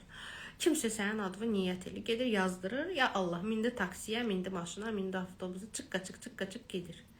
Allahın icazəsi yoxdursa, o gedib həmin o yerə çatmayacaq. Çatmayacaq. O onu eləsə belə, o gəlib sənin həyatında onu bastırmayacaq. O onu gedib, onu işini bitirə bilməyəcək, alınmayacaq. 1 eləyəcək, 2 eləyəcək, 3 eləyəcək, 10 eləyəcək, 20 eləyəcək. Allahın icazəsi yoxdur. Zapret var ora. Keçə bilmir. Bu o demək deyil ki, əgər sizə cadu olunubsa, Allah pisdir, əstağfurullah, qurban olduğum. O pisdir və sən ondan küstün, o icazə verdi, kimsə getdi əməl eləmək. Xeyr. Demək ki, sənin ruhun anlayacağı deyil, o cadu və lənətdən gəlir. Demək, deyirlər ki, siz mənim bu zaretkanı taxmaqla məcbur edirsiniz, mən dərin mövzulara girim. Deyir ki, Allah deyir ki, mənim cadudan, lənətdən xəbərim yoxdur. Birincisi elə bir şey mümkün deyil. Ki, Allahın nədənsə məlumat olmaz, xəbər olmaz. O cümlə bilirsiniz nəyə görə qurulub? Ki, cadu eləyən və yaxud da sənə cadu olunubsa, oradan sən məni hiss eləyə bilmərsən mənasında. Sən bəndə məndən xəbərsizdir o vəziyyətdə. Bildiniz necə? Yəni, mən bəndədən həmişə xəbərliyəm. Allah məndən həmişə xəbərlidir. Həmişə bilir ki, Kəmalə hardadır, nə inir, necə eləyəcək, nə tər eləyəcək, 10 il sonra nə eləyəcək. Bilir. Amma mənə cadu olunubsa, mənim düşüncəm bağlanır Allaha qarşı. Bağlantı itir, kanal itir. Mənim Allahdan xəbərim olmur. Bax, bunu bilin. Bunu izah eləmək lazımdır. Allah həmişə, bu necə olur, Allahın yaratdığı. Sizin ola bilər uşaqlarınızdan xəbər olmasın. Uşaqlarınız bilirsiniz də hardadır, nə inir, necə, düzdürmü? Amma uşaq səni unuda bilər. Həyətə gedə bilər, qoşula bilər digər uşaqlara, məsəl üçün pis uşaqlara, Allah eləməsin, və öz anasını unuda bilər. Amma ana öz övladını unudurmu? Yox. Ana həmişə çıxıb çağıracaq. Ana həmişə axtaracaq balasını. Ana həmişə öz qucağını açacaq ki, mənim balam hansı vəziyyətdə gəlsə də mən onu qəbul edəcəm. Amma bala, bilirsiniz mən nə misal gətirəm? Gələcəkmi, gəlməyəcəkmi? O başqa məsələdir. Burada mənə yazmış, gedin dincəlin məncə, bezdiz deyəsən mənə. Özdə məndə küsənlik var. onu deyim, yəni mən dəhşət küsəyənəm. İndi mən küsəcəm o sözə. İndi canlımı bağlayacağam. Bir də açmayacağam. Mən dəhşət küsəyənəm. Küsəyənəm. Düzdür, bu xasiyyəti özümdə bitər, enməyə çalışıram, amma küsəyənlik var məndə. Belə tez inciyirəm falan. Yox, xanım sağ olsun, bilirəm ki, mənə düşünərək deyib. Həqiqətən yoruldum. Saldız mən işə. Bütün mövzuları danışdım. Bilirəm əzim, çox sağ olun. Həqiqətən də mən çox şanslı insanım ki, mənə bu qədər insan sevir. İnanın, o qədər xoş sözlər yazırsınız ki, Allah özü necə yaranıb. O yaranmayıb ki, o həmişə var olub. O yaranmayıb əzim. O sual biraz düzgün sual deyil. Yəni Allah həmişə var olub. O bizim beynimizin düşünmədiyi bir bilirəm pis mənadır. Yo, zarafat edirəm. Bilirəm pis mənadır deməli. Bilirəm ki, yorulmuşam. Mən sizə keçən dəfə demişdim. Einstein'in teoriyası var idi ki, Allah özünü, o teoriya Большого взрыва var. Çox üzr istəyirəm də, mən bir çox sözləri rusça deyirəm. Yəni üzürlü day sayın. Çünki mənim bütün oxuduqlarım, məktəb, universitet hamısı bilirəm əzim, bilirəm saat 5-dən oyğumuzdur. Bilirəm, zarafat elədim. Yəni bütün universitetdir, məktəbdir, təlimlərdir. Yəni mən türklərdən almamışam, mən ancaq rus dilində almışam. Çünki rus dilində material daha çoxdur. Ona görə çox üzr istəyirəm də. Bəzən mənə ilişirlər ki, Azərbaycanca danış. Həqiqətən danışıram, amma yenə də nəsə də ona takılmayın. Və belə bir deyim var ki, teoriya Большого взрыва ki, Einstein ən çox yaxın, bunu mən demişdim keçən canlıda, ən çox bu məsələni aydınlaşdıran bir insan idi. Allah özünü, o teoriya Большого взрыва dediyimiz həmin o Allahın özünü əlbəttə ki, tam mənada yox, amma həmin o enerjini milyardlar bir yerə bölməyi və bizi ruh kimi yaratmağı idi. Təsəvvür edin, nə cür məlumatlar var. Yəni Allah özünü Allah deməyəydi, Allah özündən birində yaradıb, belə bir deyim var. Birində yaradıb və onu da milyardlarla, nə bilim, ruhlara bölüb. Ona görə biz hər ruh çox özəldir. Çünki bizim içimizdə Allahın parçası var, ışığı var. Yəni o başqa bir şeydir. Hər zaman deyirəm, biri var ki, deyirsən ki, mən Kəmaləyəm, nə Polad var, 3 uşağım var və s. Biri var, deyirsən ki, mənim içimdə, yəni o ışıq var. Mənim içimdə Allahın, mənim yaşadığım bütün hisslərdə onda da var.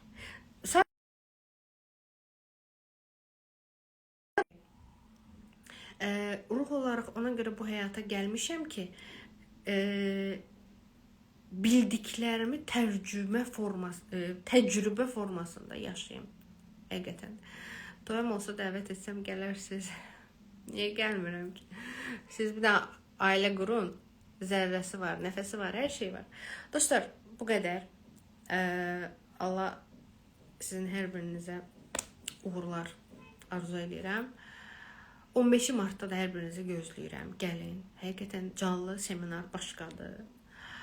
Kodlamalar üçün də Cinaraya yazın. Xahiş edirəm, gec yazanda onu söyməyin. Yazıq qız ucu 2 telefona cavab verir, direktə cavab verir. Yəni həqiqətən də bəzən ucu ağlayır ki, mənə yazırlar ki, nə oldu?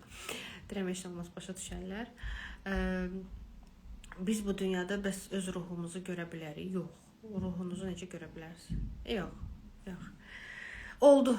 Çox sağ olun Sahilə xanım. Xoş sözlərinizi yazırsınız. Hər birini oxuyuram. Çox sağ olun. Hər biriniz bilirəm ki, mənə çox istəyirsiniz. Mən də sizləri çox istəyirəm. Var olun. Öpürəm sizləri. Bu video paylaşılacaq YouTube'da. Girərsiniz, baxarsınız. Özünüzə yaxşı baxın. Sağ olun.